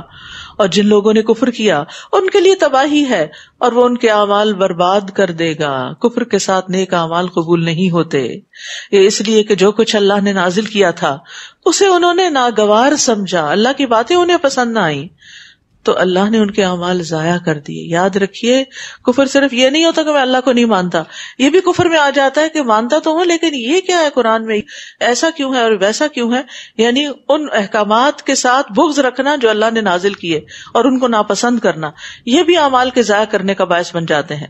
کیا وہ زمین میں چل پھر کر نہیں دیکھتے کہ جو لوگ ان سے پہلے گزر چکے ہیں ان کا کیا انجام ہوا، اللہ نے انہیں تہس نہس کر دیا اور کافروں کے لیے ایسی ہی سزائیں ہوتی ہیں. یہ اس لیے کہ ایمان لانے والوں کا تو حامی اللہ ہے اور کافروں کا کوئی بھی حامی نہیں. جو لوگ ایمان لائے اور نیک عمل کیے اللہ یقیناً انہیں ایسے باغوں میں داخل کرے گا جن میں نہریں بہہ رہی ہیں، اور جو کافر ہیں وہ چند روزہ فائدے اٹھا لیں اور وہ اس طرح کھاتے ہیں جیسے چوپائے کھاتے ہیں اور ان کا ٹھکانہ دوزخ ہے. یعنی جس طرح چوپایوں کو صرف کھانے سے دلچسپی ہوتی ہے تو جو لوگ دنیا کے لیے جیتے ہیں پھر وہ دنیا کے عیش و عشرت اور دنیا کے مزے اور ان میں سب سے بڑا مزہ کھانے کے پیچھے لگے رہتے ہیں. یعنی ان کا پیٹوں اور شرمگاہوں کے سوا اور کوئی مقصد نہیں ہوتا اور کل آنے والے دن میں جو کچھ ہوگا اس سے وہ غافل ہیں. اور یہ بھی کہا گیا کہ مومن دنیا سے زیادہ راہ لیتا ہے، یعنی دنیا کی زندگی سے اپنی ضرورت کے تحت چیزیں استعمال کرتا ہے، اور منافق مزین ہوتا ہے، یعنی وہ اپنے آپ کو ہر وقت بیوٹیفائی کرنے اور ڈیکوریٹ کرنے کے پیچھے لگا رہتا ہے، اور کافر عیش کرتا ہے. یعنی ہر ایک کا درجہ ہے. اور یہ ایک حقیقت ہے کہ اگر آپ اللہ کا حق اور بندوں کا حق دینے والے ہو جائیں تو پھر اس کے بعد آپ کے پاس اتنا وقت نہیں بچتا کہ آپ اپنے آپ کو یا اپنے گھر کو یا ہر چیز کو صرف سجاتے ہی چلے جائیں. رسول اللہ صلی اللہ علیہ وسلم نے یہ بھی فرمایا مومن ایک آنت میں کھاتا ہے اور کافر 7 آنتوں میں کھاتا ہے، یعنی خود پیٹ بھر کے کھاتا اور پیتا ہے. اور زیادہ کھانے والے کا انجام اچھا نہیں. ایک شخص نے نبی صلی اللہ علیہ وسلم کے سامنے ڈکار لی، آپ نے فرمایا اپنی ڈکار کو ہم سے دور رکھو، کیونکہ دنیا میں زیادہ پیٹ بھر کے کھانے والے قیامت کے دن سب سے زیادہ بھوکے رہیں گے. تو اس لیے کھانا جب کھائیں تو تھوڑا بھوک رکھ کے کھائیں، اور خصوصاً رمضان میں افطار کے وقت احتیاط سے کھائیں تاکہ آپ کی تراویح اچھی ہو سکے. اور کتنی ہی بستیاں تھیں جو آپ کی اس بستی سے بڑھ کر طاقتور تھیں جن کے رہنے والوں نے آپ کو نکال دیا ہے، ہم نے انہیں ہلاک کیا تو ان کا کوئی بھی مددگار نہ ہوا.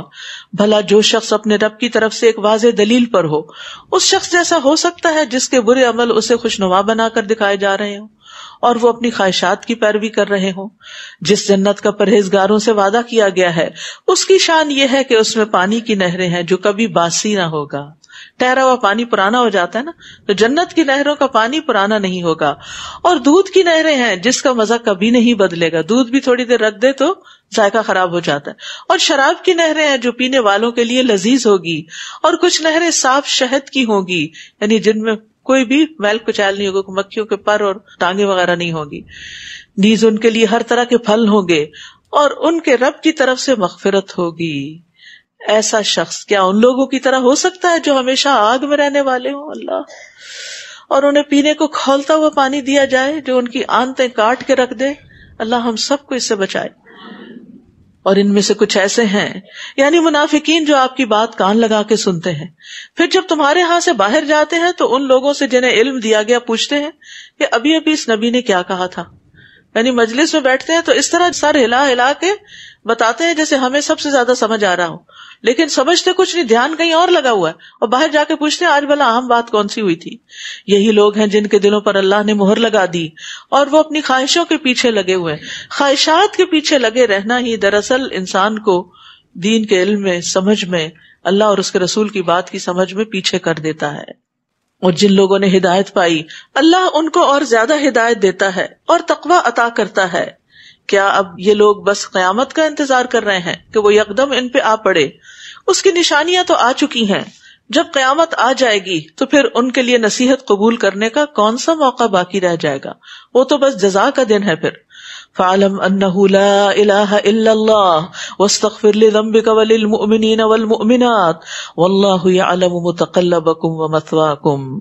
بس آپ جان لیجئے کہ اللہ کے سوا کوئی الہ نہیں، جان لیجئے، علم حاصل کیجئے، اور اپنے لیے نیز مومن مردوں اور عورتوں کے لیے بھی گناہ کی معافی مانگیے، اور اللہ تمہارے چلنے پھرنے کے مقامات کو بھی جانتا ہے اور آخری ٹھکانے کو بھی.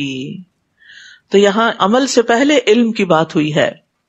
سفیان ابن عیینہ سے مروی ہے کہ ان سے علم کی فضیلت کے بارے میں پوچھا گیا کہ اس کے ورچوز کیا ہیں، تو انہوں نے کہا کیا تم نے اللہ کا یہ فرمان نہیں سنا کہ جس کا آغاز ہی اللہ نے علم کے ساتھ کیا، فَاعْلَمْ أَنَّهُ لَا إِلَٰهَ إِلَّا اللَّهُ وَاسْتَغْفِرْ لِذَنبِكَ. اللہ نے عمل کا حکم علم کے بعد دیا. اسی طرح فرمایا اعلموا انما الحیات الدنیا لعب، جان لو کہ دنیا کی زندگی کھیل تماشے کے سوا کچھ نہیں. ایک اور جگہ پر فرمایا وَاعْلَمُوا أَنَّمَا أَمْوَالُكُمْ وَأَوْلَادُكُمْ فِتْنَةٌ، جان لو تمہارے مال اور اولاد فتنہ ہے. ایک اور جگہ فرمایا وَاعْلَمُوا أَنَّمَا غَنِمْتُم مِّن شَيْءٍ، جان لو کہ بے شک جو بھی تم غنیمت حاصل کرو. پھر اس کے بعد تقسیم کا حکم دیا گیا. تو قرآن مجید میں بارہا ایسا فرمایا گیا کہ جس میں علم حاصل کرنے کے لیے کہا گیا ہے. عمل ہو نہیں سکتا، درست منزل تک آپ پہنچ نہیں سکتے جب تک آپ کے پاس علم نہ ہو. تو انسان کو کب تک علم حاصل کرنا چاہیے؟ بڑھاپے تک، پھر بوڑھا ہو جائے تو چھوڑ دے. ریٹائرمنٹ، قبر تک، مرتے دم تک. یعنی دعا کیا کریں کہ آخری وقت میں بھی ہمارے ہاتھ میں قرآن ہی ہو اور ہم اللہ کی عبادت میں ہوں اور نیکیوں کے کام کر رہے ہوں، کیونکہ جو علم کے رستے پر ہوگا اس کے لیے جنت کی بشارت ہے. تو یہ سب کچھ صرف رمضان کی حد تک نہیں ہونا چاہیے، اس سے زندگی کا ایک اصول بنا. ٹھیک ہے رمضان میں کنسنٹریشن ہو جاتی ہے، زیادہ ٹائم ہم اس کے لیے لگاتے ہیں اور دنیا کے کاموں کو کم کر دیتے ہیں، لیکن رمضان کے بعد بھی باقی کاموں کے ساتھ ساتھ اس چیز کو پلے باندھ لینا چاہیے، اس میں کوتاہی نہ ہو. اب سمر آ رہا ہے نا، تو پھر ایک اور آزمائش ہوتی ہے. سمر ہے، روز باہر جانا، دھوپ میں جانا، پکنک، پارٹی، پارک جانا، ان چیزوں کے لیے انسان پھر اتنے اہتمام کرنے لگتا ہے کہ علم کی مجلسوں سے دور ہو جاتا ہے. اگر پارک بھی جائے تو پارک میں بھی علم کی مجلس ہو سکتی. ہر جگہ کے لیے اپنا ایک شعار بنا لے کہ جہاں بھی جانا ہے کچھ نہ کچھ اچھی بات سیکھنی اور سکھانی ہے. وَيَقُولُ الَّذِينَ آمَنُوا لَوْلَا نُزِّلَتْ سُورَةٌ، اور جو لوگ ایمان لائے ہیں وہ کہتے ہیں کہ جنگ سے متعلق کوئی سورت کیوں نہیں نازل ہوتی. پھر جب ایسی محکم سورت نازل کی گئی جس میں جنگ کا ذکر تھا تو آپ نے دیکھا کہ جن لوگوں کے دلوں میں نفاق کا مرض ہے وہ آپ کی طرف یوں دیکھتے ہیں جیسے کسی شخص پر موت کی غشی ڈالی گئی ہو. ایسے لوگوں کے لیے ہلاکت ہے. چاہیے تو یہ تھا کہ وہ نبی کی اطاعت کرتے اور بھلی بات کہتے. پھر جب جہاد کا معاملہ طے پا گیا تو اگر وہ اللہ سے کیے ہوئے عہد میں سچے رہتے تو یہ ان کے لیے بہتر تھا. پھر اے منافقو، تم لوگوں سے کیا بعید ہے کہ اگر تم حاکم ہو جاؤ تو زمین پر فساد کرنے لگو اور قطع رحمی کرنے لگو. رحم دو صورتوں میں ہوتا ہے، ایک عام اور ایک خاص. عام رحم دینی رشتہ داری ہے، دینی تعلقات ہیں جن لوگوں سے آپ دین کی وجہ سے ملتے ہیں. اس میں ایمان اور ایمان والوں کے ساتھ محبت کے لازم ہونے کی وجہ سے صلہ رحمی واجب ہوتی ہے کہ ان کی مدد کی جائے، خیر خواہی کی جائے، تکلیف نہ دی جائے، عدل کیا جائے، ان کے حقوق بجا لائے جائیں، انصاف کیا جائے ان کے درمیان، بیماروں کی عادت کی جائے، مر جائے تو غسل دیا جائے، جنازہ پڑھا جائے، دفن کیا جائے، وغیرہ وغیرہ. یہ عام رحم ہے. اور خاص رحم رشتہ داروں کے معاملے میں رحم ہے جو ماں اور باپ دونوں کی طرف سے بنتے ہیں، یعنی ماں کے رشتہ دار بھی اور باپ کے رشتہ دار بھی.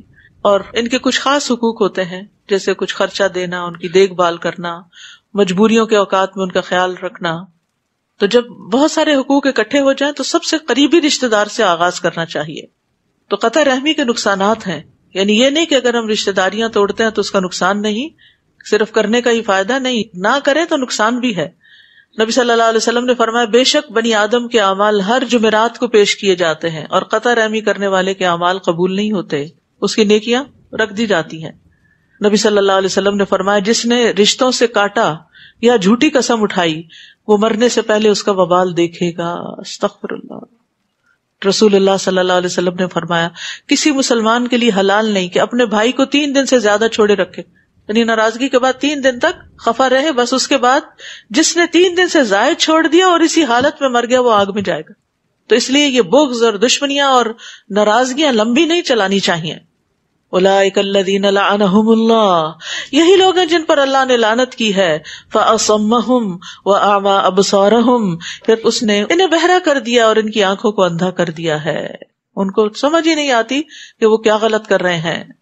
اسی لیے آپ دیکھیں کہ جو لوگ رشتوں کو کاٹتے ہیں نا، ان کو جب کوئی اچھی بات بتائی جائے تو وہ اپنی اتنی حجتیں پیش کرتے ہیں کہ اپنے آپ کو جسٹیفائی کر لیتے ہیں اور تعلقات اور حقوق ادا کرنا چھوڑ دیتے ہیں. افلا یتدبرون القرآن ام علی قلوب اقفالها، کیا یہ لوگ قرآن میں غور نہیں کرتے یا ان لوگوں کے دلوں پر قفل چڑھے ہوئے ہیں؟ تو تالا لگا دل جو ہے وہ بند دروازے کی طرح ہے، یعنی دل کے دروازے بند ہیں جس کو تالا لگا ہوا ہے. جب تک تالا نہ کھولا جائے اس وقت تک دروازہ نہیں کھلتا. دروازہ نہ کھلے تو انسان اندر نہیں جا سکتا. تو جن لوگوں کے دلوں پر تالے چڑھے ہوئے ہیں ان کے اندر ایمان اور قرآن داخل نہیں ہوتا. حالانکہ قرآن جب دل میں آ جاتا ہے تو یہ دلوں کو کھول دیتا ہے اور عقل کو تیز کر دیتا ہے. کعب کہتے ہیں قرآن کو لازم پکڑو، کیونکہ قرآن عقل کی تیزی، حکمت کی روشنی اور علم کا سرچشمہ ہے، اور اللہ کی طرف سے نازل ہونے والی کتابوں میں سب سے نئی کتاب ہے. اللہ نے تورات میں یہ بات فرمائی ہے کہ اے محمد میں تم پر جدید تورات نازل کروں گا جو نابینا آنکھوں، بہرے کانوں اور غفلت میں پڑے ہوئے دلوں کو کھول دے گی. تو قرآن سے ہی دل کھلتے ہیں. اور اس میں ہماری جو ویکینڈز پر کلاسز ہوتی ہیں تدبر کی، وہ قرآن میں ان ڈیپتھ اسٹڈی ہوتی ہے. تو جیسے رمضان میں آپ نے پڑھ لیا، ایک رواں ترجمہ پڑھ لیا، پھر تعلیم القرآن کورس ہوتا ہے جس میں آپ ذرا ڈیٹیل میں تفسیر پڑھتے ہیں، پھر اس سے اگلے لیول پر. تو جن لوگوں نے تعلیم القرآن کر لیا، میں ان کو ریکمینڈ کروں گی کہ وہ تدبر کے جو 30 29 اور 28 کے لیکچر ضرور سنیں. انشاءاللہ آپ دیکھیں گے کہ دل کی دنیا ہی اور ہو جاتی ہے، کیونکہ جو انسان قرآن میں غور و فکر کرتا ہے تو اس کی کیفیات بدلنے لگتی ہیں. کیونکہ دل پہ کوئی بھی چیز جب آتی ہے تو کیفیت میں تبدیلی پیدا ہوتی ہے، سوچ بدلتی ہے، انسان کے عمل میں تبدیلی آتی ہے. ان الذین ارتدوا علی ادبارہم، جن لوگوں پر ہدایت واضح ہو چکی ہے پھر اس کے بعد وہ الٹے پھر گئے، شیطان نے ان کے اعمال ان کو خوشنما کر کے دکھائے. یعنی کچھ لوگ ہیں جو ہدایت کو سمجھتے ہیں اچھی طرح، لیکن پھر وہ دنیا کی طرف مائل ہو جاتے ہیں اور شیطان ان کو اسی میں آگے بڑھاتا جاتا ہے اور ان کو خوش کرتا ہے کہ یہ تمہارا فیلڈ جو ہے وہ بہت اچھا ہے، اور انہیں تادیر زندہ رہنے کی آرزو دلائی. یہ اس لیے کہ ان منافقین نے ان لوگوں یعنی یہود سے کہا جو اللہ کے نازل کردہ دین کو ناپسند کرتے تھے کہ ہم تمہاری کچھ باتیں مان لیں گے، اور اللہ ان کے راز کی باتوں کو خوب جانتا ہے. پھر اس وقت ان کا حال کیا ہوگا جب فرشتے ان کی روح قبض کریں گے تو ان کے چہروں اور پشتوں پر مار رہے ہوں گے. یہ اس لیے کہ وہ ایسی بات کے پیچھے لگ گئے جس نے اللہ کو ناراض کر دیا اور اس کی رضا اختیار کرنا پسند نہ کیا. تو اللہ نے ان سب کے اعمال ضائع کر دیے. اب دیکھیے سورت میں بار بار اعمال کے ضائع ہونے کی بات ہے. اب یہ قرآن میں غور و فکر اور تدبر سے ہی پتہ چلتا ہے کہ کن کن چیزوں سے یا قول سے یا عمل سے انسان کے اعمال ضائع ہو جاتے ہیں. جن لوگوں کے دلوں میں مرض ہے کیا وہ یہ سمجھے ہوئے ہیں کہ اللہ ان کے کینے ظاہر نہیں کرے گا؟ اور اگر ہم چاہیں تو ایسے لوگ آپ کو دکھا دیں اور آپ انہیں ان کے چہروں سے خوب پہچان لیں، تاہم آپ انہیں ان کے انداز کلام سے ہی پہچان لیں گے، اور اللہ تم سب کے اعمال کو خوب جانتا ہے. ہم ضرور تمہیں آزمائیں گے تاکہ یہ معلوم کر لیں کہ تم میں سے مجاہد کون ہے اور صابر کون، اور تمہارے احوال کی جانچ پڑتال کریں گے. ان الذین کفروا وصدوا عن سبیل اللہ، بلا شبہ جن لوگوں نے کفر کیا اور اللہ کے راستے سے دوسروں کو روکتے رہے اور ہدایت واضح ہو جانے کے بعد رسول کی مخالفت کی، وہ اللہ کا کچھ بھی نہیں بگاڑ سکتے، اور اللہ ایسے لوگوں کے اعمال برباد کر دے گا. یا ایھا الذین آمنوا اطیعوا اللہ واطیعوا الرسول ولا تبطلوا اعمالکم، اے ایمان والو اللہ کی اطاعت کرو اور رسول کی اطاعت کرو اور اپنے اعمال کو ضائع نہ کرو، کیونکہ بعض اوقات انسان کا کیا کرایا سب ضائع ہو جاتا ہے اور اس کو پتہ بھی نہیں چلتا. تو اعمال ضائع ہونے کی صورتیں کیا ہیں؟ ایمان لانے کے بعد کفر کرنا، نیک اعمال کے بعد برے کام کرنا، یعنی نیک اعمال ضائع ہو جاتے ہیں جب انسان کی آخری عمر میں نیکیوں کے بجائے برائیاں ہی ہوتی ہیں. اپنے اعمال کو ریاکاری اور خود پسندی کے ساتھ ضائع نہ کرو. اپنے اعمال کو اس صورت میں ضائع نہ کرو کہ ان کو مکمل کرنے سے پہلے ہی کاٹ دو، پورا ہی نہ کرو. جیسے آپ نے ساری نماز پڑھی اور سلام پھیرے بغیر ہی اٹھ گئے تو کیا ہوا؟ کچھ بھی نہیں ملا، زیرو ہو گئی. اسی طرح کوئی نیکی کا کام آپ شروع کرتے ہیں اور اس کو بیچ میں ہی چھوڑ کے چلے جاتے ہیں تو یہ چیز جو ہے یہ اعمال کو برباد کر دیتی ہے. وہ کیا کرایا بھی ضائع ہو جاتا ہے. یعنی بعض اوقات آپ دیکھیں نا، آپ آدھی ہنڈیاں پکا کے چھوڑ دیں اور اس کے بعد جب دوبارہ پکانے لگتے تو اس کا وہ ٹیسٹ ہی نہیں آتا. پھر اسی طرح بدعات اعمال کو برباد کرتی ہیں. رسول اللہ صلی اللہ علیہ وسلم نے فرمایا جس نے ہمارے اس دین میں از خود کوئی نئی چیز پیدا کر لی جو اس میں نہیں تھی تو وہ رد ہے. جن لوگوں نے کفر کیا اور اللہ کی راہ سے روکا پھر اسی کفر کی حالت میں مر گئے, اللہ انہیں کبھی معاف نہیں کرے گا. بس تم سستی نہ دکھاؤ اور دشمن سے صلح کی درخواست نہ کرو, تم ہی غالب رہو گے, اللہ تمہارے ساتھ ہے اور وہ تمہارے اعمال سے کچھ بھی کمی نہ کرے گا. یہ دنیا کی زندگی تو بس ایک کھیل اور تماشا ہے, اور اگر تم ایمان لاؤ اور تقوی اختیار کرو تو اللہ تمہیں تمہارے اجر دے گا اور تم سے تمہارے مالوں کا مطالبہ نہیں کرے گا. اگر وہ تم سے مال کا مطالبہ کرے پھر تم سے اس مطالبے پر اصرار کرے تو تم بخل کرنے لگو اور وہ تمہارے دلوں کے کھوٹ ظاہر کر دے. یعنی قربانی کے وقت انسان کا اصل سامنے آتا ہے, وہ جو دعوے کرتا ہے وہ کتنا سچا ہے, اور اس لیے اللہ تعالیٰ آزما ضرور لیتا ہے بندے کو. یعنی ہم کہتے ہیں نا ہائے میرے پاس پیسے ہوں تو میں اللہ کی راہ میں ایسے اور ایسے اور ایسے خرچ کروں, اور پھر اللہ تعالیٰ بعض اوقات دیتا بھی ہے, تو پھر اس وقت ہم کیا کرتے ہیں, وہ اپنی نیتیں کہاں چھوڑ دیتے ہیں. تو انسان جو کہے پھر وہ کر کے بھی دکھائے, یہی چیز انسان کو منافقت سے باہر نکالتی ہے. سنو تم وہ لوگ ہو جنہیں اللہ کی راہ میں خرچ کرنے کی دعوت دی جاتی ہے, پھر تم میں سے کوئی بخل کرنے لگتا ہے. اب میرا نہیں خیال رمضان جس دن سے شروع ہوا کوئی دن گیا ہو جب آپ کو نیکی کے, خیر کے, بھلائی کے کاموں میں خرچ کرنے کی دعوت نہ دی گئی ہو. پھر تم میں سے کوئی بخل کرنے لگتا ہے, اس کو اپنی اور ضرورتیں یاد آ جاتی ہوں, اور ضرورتیں اس میں سے بھی تھوڑا سا نکال سکتا ہے انسان. حالانکہ جو بخل کرتا ہے وہ اپنے آپ سے ہی بخل کرتا ہے, اور اللہ تو بے نیاز ہے اور تم ہی اس کے محتاج ہو, اور اگر تم نہ مانو گے تو اللہ تمہاری جگہ اور لے آئے گا جو تم جیسے نہ ہوگی. یعنی تم اللہ کے راستے میں مال نہیں خرچ کرتے, تم اللہ کے دین کی مدد نہیں کرتے, اس کا کام نہیں کرتے, تو اللہ تعالیٰ اور لوگوں کو پیدا کر دے گا جو تم سے آگے نکل جائیں گے. پھر ہم کہاں ہوں گے؟ اس لیے دعا کرنی چاہیے کہ اللہم استخدمنی ولا تستبدلنی, اللہ مجھ سے ہی خدمت کا کام لیتا رہے, مجھے ہی توفیق دے کہ میں تیری راہ میں خرچ کرتی رہوں, ولا تستبدلنی, اور مجھ سے کسی اور کو تبدیل نہ کیجیے. یعنی یہ نہ ہو کہ مجھ سے آپ نیکی کا موقع لے لیں اور کوئی اور میری جگہ لے آئیں. ویسے تو ہر انسان کا اپنا اپنا ایک مقام ہوتا ہے, اپنا اپنا ایک کام ہوتا ہے. مراد اس ہے کہ جو میری صلاحیتیں ہیں اس کے مطابق تو مجھ سے کام لیتا رہے, کیونکہ جب انسان تھک کے اللہ کے کام چھوڑ دیتا ہے یا پھر بخل کرنے لگتا ہے کہ نہیں بس دل تنگ ہونے لگتا ہے. بخل کیا ہوتا ہے؟ دلوں کی تنگی. جب دل تنگ ہونے لگتا ہے نہیں بس اب بہت ہو گئی, تو پھر یہ ہے کہ وہ پھر اجر سے بھی تو رک جاتا ہے. جتنی دیر ہم کرتے رہتے ہیں اتنی دیر اجر بھی ملتا رہتا ہے, اور جب ہم چھوڑتے ہیں تو ادھر سے وہ بھی دروازہ بند ہو جاتا ہے. تو آپ یوں ہی امیجن کیا کریں جیسے وہ ریور آف خیر کے پروجیکٹس ہیں نا, تو ریور کیا ہے؟ بہتا رہتا ہے, یعنی چلتا رہتا ہے, یعنی نیکی کے کام میں رکتا نہیں, کیونکہ جب ریور سوکھ جاتا ہے تو پھر نہ اس سے فصلیں اگتی ہیں, نہ ہی انسان اور جانور پانی پیتے ہیں. تو اسی لیے اگر آپ جیسے پلج فارمز ہیں اگر ان میں سے لے لیں اور منتھلی یا ویکلی یا اینولی کچھ نہ کچھ خیر کے کاموں میں یعنی حصہ ڈال دیں, تو اس سے یہ فائدہ ہوتا ہے کہ انسان بعض اوقات خود کرنے لگتا تو بھول بھی جاتا ہے, لیکن اگر کوئی سسٹم سیٹ کر لیتا ہے تو اس میں انسان خود نہیں بھولتا. اور یہ یاد رکھیے, پکی بات ہے, قسم کھا کے بتائی گئی کہ صدقہ کرنے سے مال کم نہیں ہوتا. جو خرچ کرتا ہے اللہ تعالیٰ پیچھے اور لے آتا ہے.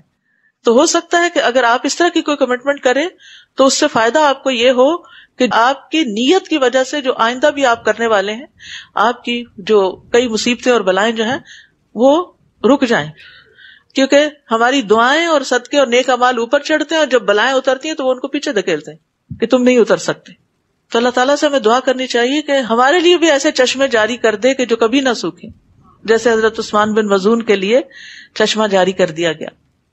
اور بخل جو ہے وہ انسان کی بدترین صفت ہے. نبی صلی اللہ علیہ وسلم نے فرمایا آدمی میں سب سے بدترین چیز بے صبرے پن کے ساتھ بخل اور حد سے زیادہ بزدل ہونا. اللہ ان سب چیزوں سے ہم کو بچا. یعنی بے صبرا پن کہ چھوٹی سی تکلیف برداشت نہ ہو, بخل یعنی کہ نیکی کے کام کے لیے چاہے وقت ہو, مال ہو اور صلاحیتیں ہوں دینے سے کترائے, اور حد سے زیادہ بزدل کہ چھوٹی سی کوئی بات دیکھے. ہوتا یہ کہ جب ہم دین کی طرف آتے ہیں نا تو کئی خطرات بھی ساتھ آتے ہیں, کئی تھریٹس بھی ہوتے ہیں, تو انسان دیکھ کے اچھا اس راستے میں تھریٹ ہے, تو جیسے منافقین کرتے تھے تو پھر وہ کام چوری کرنے لگتے تھے. تو انسان کو جب بھی وہ نیکی کا کوئی کام کرنے لگتا ہے تو یہ یاد رکھنا چاہیے کہ رسک فیکٹر ساتھ ہی ہے. شیطان کا بھی رسک ہے, نیت کی خرابی کا رسک بھی ہے, لوگوں کی تنقید کا بھی رسک ہے, کوئی آپ پہ باتیں بنائے گا, کوئی آپ کو دھمکیاں دے گا, اور جو جتنا زیادہ کرتا ہے اس کے لیے اتنے ہی مسائل بڑھتے چلے جاتے ہیں. لیکن جب انسان ساتھ ساتھ صدقہ خیرات کرتا رہتا ہے تو اللہ کی مدد بھی اتنی آتی ہے. ان تنصروا اللہ ینصرکم اسی صورت میں آیا ہے. لیکن جب انسان بخل کرتا ہے تو اس کی وجہ سے مصیبتیں آتی ہیں. نبی صلی اللہ علیہ وسلم نے فرمایا جب لوگ دینار اور درہم میں بخل کرنے لگے، عمدہ اور بڑھیا چیزیں خریدنے لگے، یعنی غریب پہ تو خرچ نہ کریں، اپنے ہی اوپر بار بار خرچ کرتے چلے جائیں، گائے کی دموں کی پیروی کرنے لگے، جہاد فی سبیل اللہ کو چھوڑ دیں، تو اللہ ان پر مصائب نازل کرے گا اور اس وقت تک انہیں دور نہیں کرے گا جب تک لوگ اپنے دین کی طرف واپس نہ آ جائیں. تو اس میں خاص طور پر دین کی خدمت یا دین کو پھیلانے اور دین کو عام کرنے کی بات ہے. اس کے لیے بھی انسان کو اپنے وقت کا کچھ نہ کچھ حصہ ضرور نکالنا چاہیے. اور اس میں صرف ٹائم مینجمنٹ کی بات ہے کہ آپ اپنے اوقات کی تقسیم اگر کریں تو ساری چیزیں ہو جاتی ہیں، گھر کے کام بھی ہو جاتے ہیں، ذاتی ضروریات بھی پوری ہو جاتی ہیں اور دین کا کام بھی ہو جاتا ہے. یعنی کچھ لوگ تو ایسے ہوتے ہیں کہ جو فل ٹائم ڈیڈیکیٹڈ ہو کے کام کرتے ہیں لیکن سب کے حالات اس کی اجازت نہیں دیتے. بچے ہیں، چھوٹے والدین ہیں، بوڑھے یا کوئی اور اس طرح کی ضروریات مصروفیات ہیں. تو ایسی صورت میں بھی انسان اپنے آپ کو صرف یہ نہ سمجھے کہ اب مجھے اللہ کے راستے میں کچھ بھی مال وقت دینے کی ضرورت نہیں. اگر جان نہیں دے سکتے تو مال دے سکتے ہیں، مال نہیں دے سکتے تو اپنی جسمانی خدمات دے سکتے ہیں. سورۃ الفتح. بسم اللہ الرحمن الرحیم. انا فتحنا لك فتحا مبینا لیغفر لك اللہ ما تقدم من ذنبك وما تأخر ويتم نعمته عليك ويهديك صراطا مستقيما. شروع اللہ کے نام سے جو بے انتہا مہربان نہایت رحم فرمانے والا ہے. انا فتحنا لک فتحا مبینا، اے نبی ہم نے آپ کو واضح فتح عطا کر دی. یہ سورت کریمہ اس وقت نازل ہوئی جب رسول اللہ صلی اللہ علیہ وسلم حدیبیہ سے ذوالقعدہ 6 ہجری میں اس وقت واپس تشریف لا رہے تھے جب مشرکین نے عمرہ ادا کرنے کے لیے آپ کو مسجد حرام جانے سے روک دیا تھا. وہ آپ کے اور بیت اللہ کے درمیان حائل ہو گئے تھے. پھر مصالحت اور معاہدے کی طرف مائل ہوئے کہ آپ اس سال واپس چلے جائیں اور آئندہ سال آ جائیں. تو صحابہ کی ایک جماعت نے اس بات کو سخت ناپسند کیا، لیکن اس کے باوجود آپ نے معاہدہ کر لیا اور اپنے قربانی کے جانوروں کو وہیں نہر کر دیا جہاں آپ محصور تھے. اور پھر آپ واپس تشریف لائے تو راستے میں اللہ تعالیٰ نے صورت نازل کی، اور اگرچہ آپ عمرہ کیے بغیر آئے تھے اور ایسی شرائط پہ صلح کر کے آئے تھے جس پر صحابہ بہت پریشان تھے، ایک بہت بڑی آزمائش تھی، لیکن اللہ سبحانہ وتعالیٰ نے جب صورت نازل کی تو اتنے پازیٹو انداز میں ساری سچویشن کو بدل دیا کہ آپ سمجھتے ہیں یہ ہزیمت تھی، یہ تو بہت بڑی فتح تھی اللہ کی طرف سے. اسی لیے جب آپ حدیبیہ سے واپس آ رہے تھے اور صحابہ پر غم اور پریشانی کے آثار تھے اور انہوں نے حدیبیہ میں ہی جانور ذبح کر دیے تھے، تو اس موقع پر جب سورت نازل ہوئی تو آپ نے فرمایا مجھ پر ایک ایسی آیت نازل ہوئی ہے جو مجھے ساری دنیا سے زیادہ محبوب ہے. صحابہ نے عرض کیا اے اللہ کے رسول، ہم نے جان لیا کہ جو آپ کے ساتھ کیا گیا اس کے بارے میں کیا حکم ہے. تو پھر اللہ تعالیٰ نے یہ آیات نازل کی. تو حدیبیہ سب سے عظیم فتح قرار دی جاتی ہے جس میں مسلمان پیچھے ہو گئے تھے اپنے حق سے. تو بہت دفعہ ایسا ہوتا ہے کہ آپ کبھی کسی جھگڑے کو ختم کرنے کے لیے، کسی مسئلے کے حل کے لیے خود پیچھے ہو جاتے ہیں، کسی اور کو آگے کر دیتے ہیں. تو وقتی طور پر تو انسان کے لیے بہت تکلیف کی بات ہوتی، کسی کی اہمیت کو مان لینا، کسی کو اس کا مقام دے دینا، اس میں انسان بعضوں کو سمجھتا نہیں میری تو اس میں ذلت ہے، لیکن کئی دفعہ اسی سے ہی انسان اور زیادہ آگے بڑھ جاتا ہے تاکہ اللہ آپ کی سب اگلی پچھلی لغزشیں معاف کر دے اور آپ پر اپنی نعمت پوری کر دے اور آپ کو سیدھی راہ پر چلائے. اللہ سبحانہ وتعالیٰ نے آپ کے لیے مغفرت کا وعدہ کر رکھا تھا، لیکن اس کے باوجود آپ اپنے آپ کو عبادت میں تھکاتے تھے. اگر ہمیں آج کہا جائے کہ آپ کے سارے گناہ معاف ہیں اور جنت آپ کے لیے، تو ہم کیا کریں گے؟ عبادت سے فارغ ہو کے دنیا میں لگ جائیں گے. لیکن آپ صلی اللہ علیہ وسلم کو دیکھیے کہ جنہوں نے ساری خوشخبریوں کے باوجود افلا اکون عبدا شکورا، کہ اللہ کا شکر ادا نہ کرو، تو عبادت صرف فرض سمجھ کے نہ کیا کرے، شکر کی ادائیگی کے طور پر بھی کیا کرے. خاص طور پہ جب تراویح پڑھتے ہیں تو شکر ادا کیا کرے. اللہ نے آپ کو صحت دی، وقت دیا، سہولت دی، موقع دیا کہ آپ اللہ کے لیے کھڑے ہو سکتے ہیں چند منٹ. اللہ تیرا شکر ہے. ہر روز شکر ادا کیا کرے تاکہ زندگی کے آخر تک کرتے چلے جائیں. کیونکہ انسان جو بوڑھا ہوتا جاتا ہے نا، پھر اس کو خوف اور گھبراہٹ ہونے لگتی ہے کہ پتہ نہیں اب میں یہ عبادت کر سکوں گا یا نہیں. قدم اٹھانے مشکل ہو جاتے ہیں تو قیام بھی مشکل ہو جاتے ہیں. لیکن اللہ سبحانہ وتعالیٰ شکر کی وجہ سے توفیق دیتا رہے گا. وہی تو ہے جس نے مومنوں کے دلوں میں اطمینان ڈال دیا تاکہ وہ اپنے ایمان کے ساتھ مزید اطمینان کا اضافہ کر لیں. اور آسمانوں اور زمین کے سب لشکر اللہ ہی کے ہیں اور اللہ سب کچھ جاننے والا اور حکمت والا ہے. تاکہ مومن مردوں اور مومن عورتوں کو ایسے باغوں میں داخل کرے جن کے نیچے نہریں بہ رہی ہیں، جن میں وہ ہمیشہ رہیں گے، اور ان سے ان کی برائیاں دور کر دے. اور یہ اللہ کے نزدیک بڑی کامیابی ہے. سب سے بڑی کامیابی اللہ کے نزدیک کیا ہے؟ جنت میں داخلہ. اور منافق مردوں اور منافق عورتوں اور مشرک مردوں اور مشرک عورتوں کو عذاب دیں. عورتوں کا ذکر الگ الگ بھی آیا جو اللہ کے بارے میں برا گمان رکھتے ہیں. بری گردش انہی پر پڑ گئی اور ان پر اللہ کا غضب ہوا. اس نے ان پر لعنت کی اور ان کے لیے جہنم تیار کی جو بہت برا ٹھکانہ ہے. وَلِلَّهِ جُنُودُ السَّمَاوَاتِ وَالْأَرْضِ، آسمانوں اور زمین کے سارے لشکر اللہ ہی کے ہیں اور اللہ ہر چیز پر غالب اور حکمت والا ہے. سبحان اللہ، سارے تو اس کے آگے مسخر ہیں. اس لیے کوئی کام مشکل ہو تو بس اس کو پکاریں کہ اللہ تیرے پاس تو لشکر ہیں، یعنی ہم تو کمزور ہیں لیکن تو سب کچھ کرنے والا ہے، تو میرے لیے حالات میں آسانی پیدا کر دے. انا ارسلناک شاہدا ومبشرا ونذیرا، اے نبی ہم نے آپ کو شہادت دینے والا، بشارت دینے والا اور ڈرانے والا بنا کر بھیجا تاکہ تم اللہ پر اور اس کے رسول پر ایمان لاؤ اور اس کی مدد کرو، اس کی تعظیم کرو اور صبح و شام اللہ کی تسبیح کرو. رسول اللہ صلی اللہ علیہ وسلم کا مقام بتایا گیا اور اس کے بعد ہمیں کام بتایا گیا کہ ہم نے کیا کرنا ہے، کہ آپ کی مدد اور آپ کی عزت. بلا شبہ جو لوگ آپ سے بیعت کر رہے ہیں وہ اللہ ہی کی بیعت کر رہے ہیں، ان کے ہاتھوں پر اللہ کا ہاتھ ہے.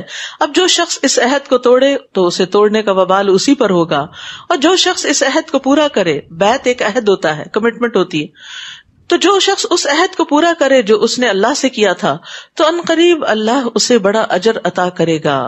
دیہاتیوں میں سے جو لوگ پیچھے رہ گئے تھے وہ اب آ کر آپ سے کہیں گے کہ ہمیں ہمارے اموال اور گھر والوں کی فکر نے مشغول کر رکھا تھا، ہماری بڑی مصروفیت تھی، لہٰذا آپ ہمارے لیے بخشش کی دعا کیجیے.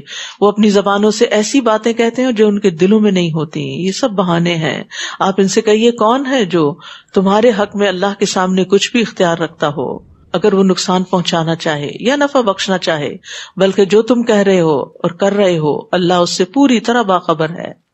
بلکہ تم تو یہ سمجھے بیٹھے تھے کہ رسول اور مومن کبھی اپنے گھروں کو واپس نہ آ سکیں گے، اور یہ خیال تمہارے دلوں کو بہت اچھا لگا اور تم بہت برا گمان سوچ رہے تھے، اور تم ہو ہی ہلاک ہو جانے والے لوگ.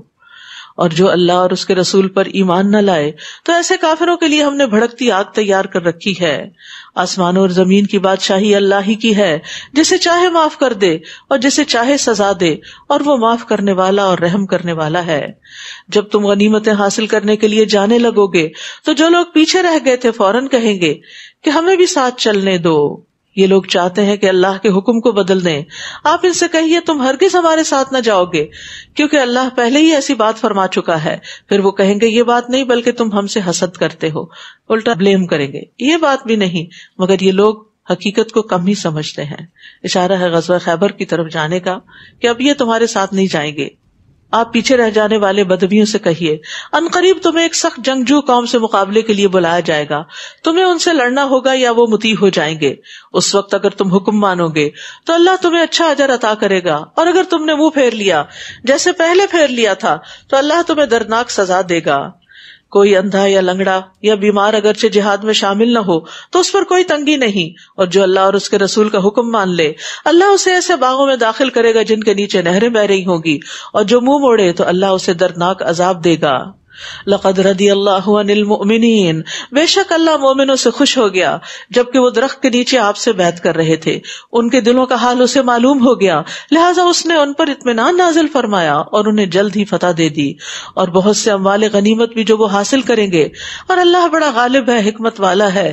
اس نے تم سے اور بھی بہت سی غنیمتوں کا وعدہ کر رکھا ہے جنہیں تم حاصل کرو گے. یہ فتح خیبر تو تمہیں جلد ہی دے دی، اور لوگوں کے ہاتھ تم سے روک دیے تاکہ یہ ایمان لانے والوں کے لیے ایک نشانی بن جائے اور وہ تمہیں سیدھی راہ کی طرف چلائے. اور ایک اور فتح بھی دے گا جس پر تم ابھی قادر نہیں ہوئے، اور اللہ اس کا احاطہ کیے ہوئے ہے، اور اللہ ہر چیز پر قادر ہے۔ اگر کافر لوگ تم سے جنگ کرتے تو یقیناً پیٹ پھیر جاتے، پھر وہ کوئی حامی اور مددگار بھی نہ پاتے۔ یہی اللہ کی سنت ہے جو پہلے لوگوں میں جاری رہی ہے، آپ اللہ کی سنت میں کوئی تبدیلی نہ پائیں گے۔ وہی تو ہے جس نے وادی مکہ میں تم سے ان کے ہاتھ روک دیے اور ان سے تمہارے، جبکہ اس سے پہلے اللہ تمہیں ان پر غالب کر چکا تھا، اور جو کچھ تم کر رہے تھے اللہ سب کچھ دیکھ رہا تھا۔ یہ وہی لوگ ہیں جنہوں نے کفر کیا اور تمہیں مسجد حرام سے روکا اور قربانی کے جانوروں کو ان کی قربان گاہ تک پہنچنے سے روکا، اور اگر مکہ میں کچھ مومن مرد اور مومن عورتیں نہ ہوتی جنہیں تم نہیں جانتے تھے، اور یہ خطرہ نہ ہوتا کہ جنگ کی صورت میں تم انہیں پامال کر دو گے، تو پھر ان کی وجہ سے تمہیں نادانستہ کوئی پشیمانی لاحق ہوگی تو تمہیں لڑنے سے روکا نہ جاتا۔ اور روکا اس لیے گیا تاکہ اللہ جسے چاہے اپنی رحمت میں داخل کرے۔ اگر مومن ان سے الگ ہو گئے ہوتے تو ان اہل مکہ میں سے جو کافر تھے انہیں ہم دردناک سزا دیتے۔ جب کفار مکہ نے صلح حدیبیہ کے موقع پر اپنے دلوں میں زمانے جاہلیت کی عصبیت کی ٹھان لی تو اللہ نے اپنے رسول پر اور اپنے مومنوں پر اطمینان نازل فرمایا اور انہیں تقوی کی بات کا پابند رکھا۔ وہی اس کے زیادہ حقدار اور اس کے اہل تھے، اور اللہ ہر چیز کو خوب جاننے والا ہے۔ جو لوگ دین کے لیے سنسیئر ہوتے ہیں نا، اللہ ان کو تقوی کی بات کا پابند رکھتا ہے، ان کو توفیق دیتا ہے کہ وہ اپنے منہ سے جو بات نکالے وہ تقوی پر ہی مبنی ہو، اس میں ایگزیجریشن نہ ہو، اس میں کوئی جھوٹ نہ ہو، اس میں کسی قسم کی کوئی خیانت نہ ہو۔ لقد صدق اللہ رسولہ الرؤیا بالحق، بلا شبہ اللہ نے اپنے رسول کو سچا خواب دکھایا تھا جو ایک حقیقت تھا کہ تم انشاءاللہ مسجد حرام میں امن کے ساتھ داخل ہوگے۔ اس عمرے سے پہلے آپ کو خواب میں دکھایا گیا تھا کہ آپ مکہ گئے ہیں، لیکن حدیبیہ سے واپس آنا پڑا تو لوگوں کے دل میں وسوسے آنے لگے کہ آپ کا خواب تو وہی ہوتا ہے، تو یہ کیا ہوا؟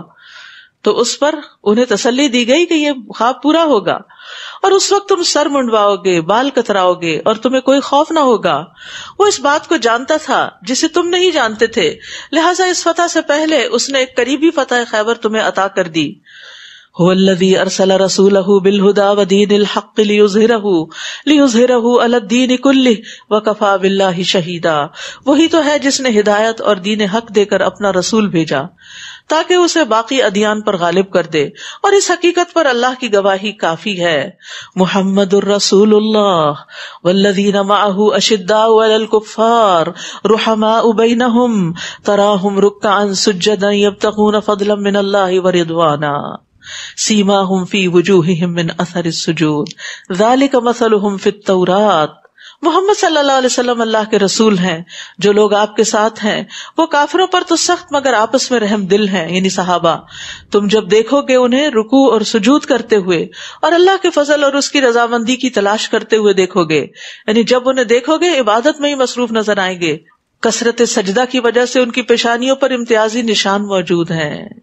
اس کا یہ مطلب نہیں کہ وہ جو سیاہ گٹا پڑ جاتا ہے وہ نشان ہے، یعنی جو شخص سجدوں کی کثرت کرتا ہے اس کے چہرے پر ایک خاص قسم کی روشنی ہوتی ہے، اللہ کے آگے جھک جھک کر، یعنی ایک خاص سکینت اور ایک خاص قسم کا اطمینان نظر آتا ہے۔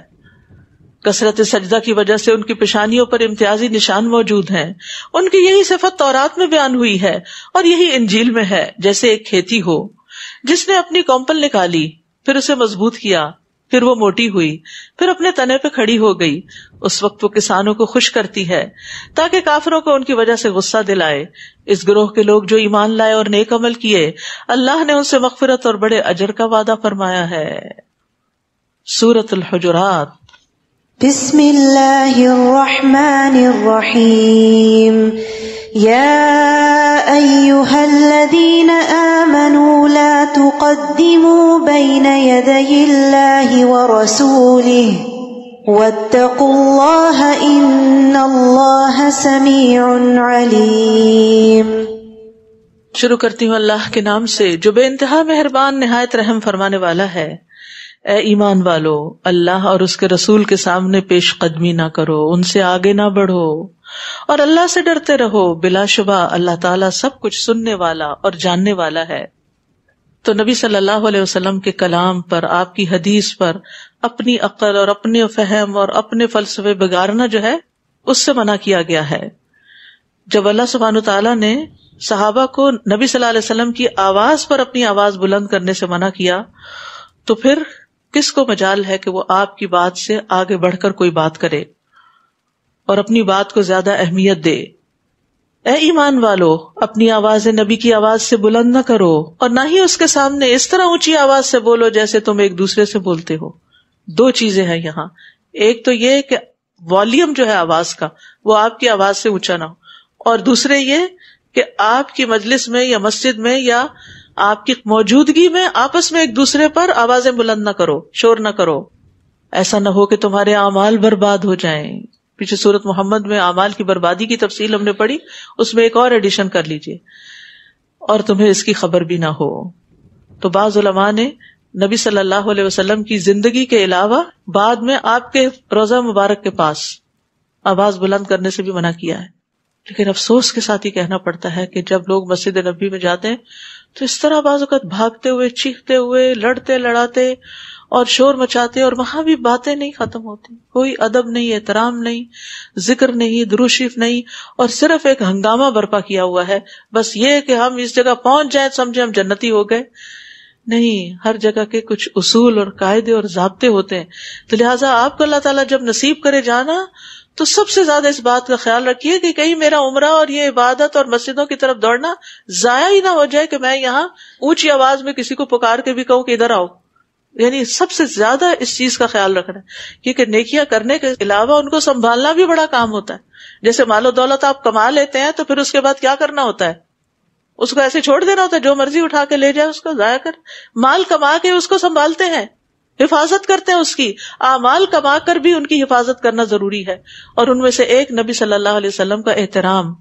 اور پھر اس کے بعد تیسرے درجے پر علماء نے یہ کہا ہے کہ جو لوگ نبی صلی اللہ علیہ وسلم کی تعلیمات کی مجلس میں ہو، جہاں آپ کی احادیث پڑھی جا رہی ہیں، یعنی قرآن تو ویسے ہی خاموشی سے سننا چاہیے، جنہوں نے سمجھ لیا تھا کہ خاموش ہو کے یہ قرآن سننا چاہیے، تو اسی طرح حدیث کی مجلس میں بھی خاموشی اختیار کرنی چاہیے. بعض اوقات کیا ہوتا ہے، مسجد میں تراویح ہوئی، 2 تراویح کے بعد خاطرہ ہو رہا ہوتا ہے، کئی مساجد میں ہوتا ہے، یہ پہلے ہوتا تھا. اب کیا ہے، وہ امام صاحب یا جو بھی اسپیکر ہے وہ بول رہا ہے، حدیث سنا رہا ہے، اور لوگ باتوں پہ باتیں کیے چلے جا رہے ہیں. یہ بھی اس کے خلاف ہے، اس سے بھی اعمال ضائع ہو سکتے ہیں. حدیث سنانے والا کوئی بھی ہے، بھلے وہ آپ سے چھوٹا ہے، آپ اس کو کوئی اہمیت نہیں دیتے، لیکن جب وہ اللہ اور اس کے رسول کی بات کر رہا ہے تو چپ ہو جاؤ. اسی طرح جمعے کے خطبے میں کسی کو یہ کہنا کہ چپ ہو جائے، یہ بھی لغو بات ہے. تو ہمارا دین ہمیں ایک ادب سکھاتا ہے، اور اگر یہ ادب نہیں تو کیے کرائے پہ پانی پھر رہا ہے. اذان ہو رہی ہے، ہم شور مچا رہے ہیں، اسپیکر بول رہے ہیں، ہم شور مچا رہے ہیں، نہ دیکھتے ہیں کوئی عالم ہے، کوئی بڑا ہے، کوئی چھوٹا ہے. یہ کیا دین ہے؟ ہمارے دین کا امتیازی نشان ادب اور احترام ہے. ہمارا دین اس طرح کا آزادی والا دین نہیں کہ جس میں جس کو جو چاہے کہہ دو. کہنے کے بھی طریقے ہیں. بڑوں کا احترام ہے، والدین کا احترام ہے، استاد کا احترام ہے، علماء کا احترام ہے. تو اسی طرح یہ بھی کہا گیا کہ علماء انبیاء کے وارث ہیں. اگر نبی کی مجلس میں آوازیں بلند کرنے کی اجازت نہیں تو علماء کی مجلس میں بھی آوازیں بلند نہیں کرنی چاہیے، اور علماء کا بھی احترام کرنا چاہیے. یعنی علم والوں کا احترام ہمارے دین کا ایک حصہ ہے. اس لیے ہمارے دین میں یہ کوئی خوبی نہیں کہ انسان ٹیچر کو ٹیچر کہہ کے یا نام لے لے کے بلائے کہ جس سے وہ سمجھے کہ میں بہت کانفیڈنٹ ہوں. ٹھیک ہے، کسی جگہ کا کوئی کلچر ہو سکتا ہے، مگر اس کے اندر بھی ایک لحاظ، ایک ادب اور ایک احترام نہایت ضروری ہے. جو لوگ اللہ کے رسول کے حضور اپنی آوازیں پست رکھتے ہیں، یہی لوگ ہیں جن کے دلوں کو اللہ نے تقویٰ کے لیے جانچ لیا ہے. ان کے لیے بخشش اور اجر عظیم ہے. تقویٰ یہاں سے ظاہر ہوتا ہے. ہم تقویٰ کی بڑی باتیں کرتے ہیں کہ متقین جنت میں ہوں گے، متقین کو یہ ملے گا. تو کہاں سے پتہ چلتا ہے کوئی متقی ہے؟ جب وہ اس حکم پر عمل کرتے ہیں جو کہا گیا، آوازیں پست رکھنے کو کہا گیا.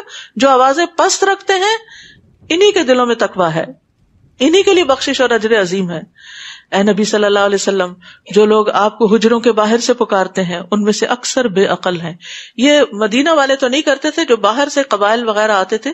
یہ صورت یاد رکھیے بہت آخر میں نازل ہوئی، عام الوفود میں نازل ہوئی ہے، جب بہت سے ڈیلیگیشن آتے تھے.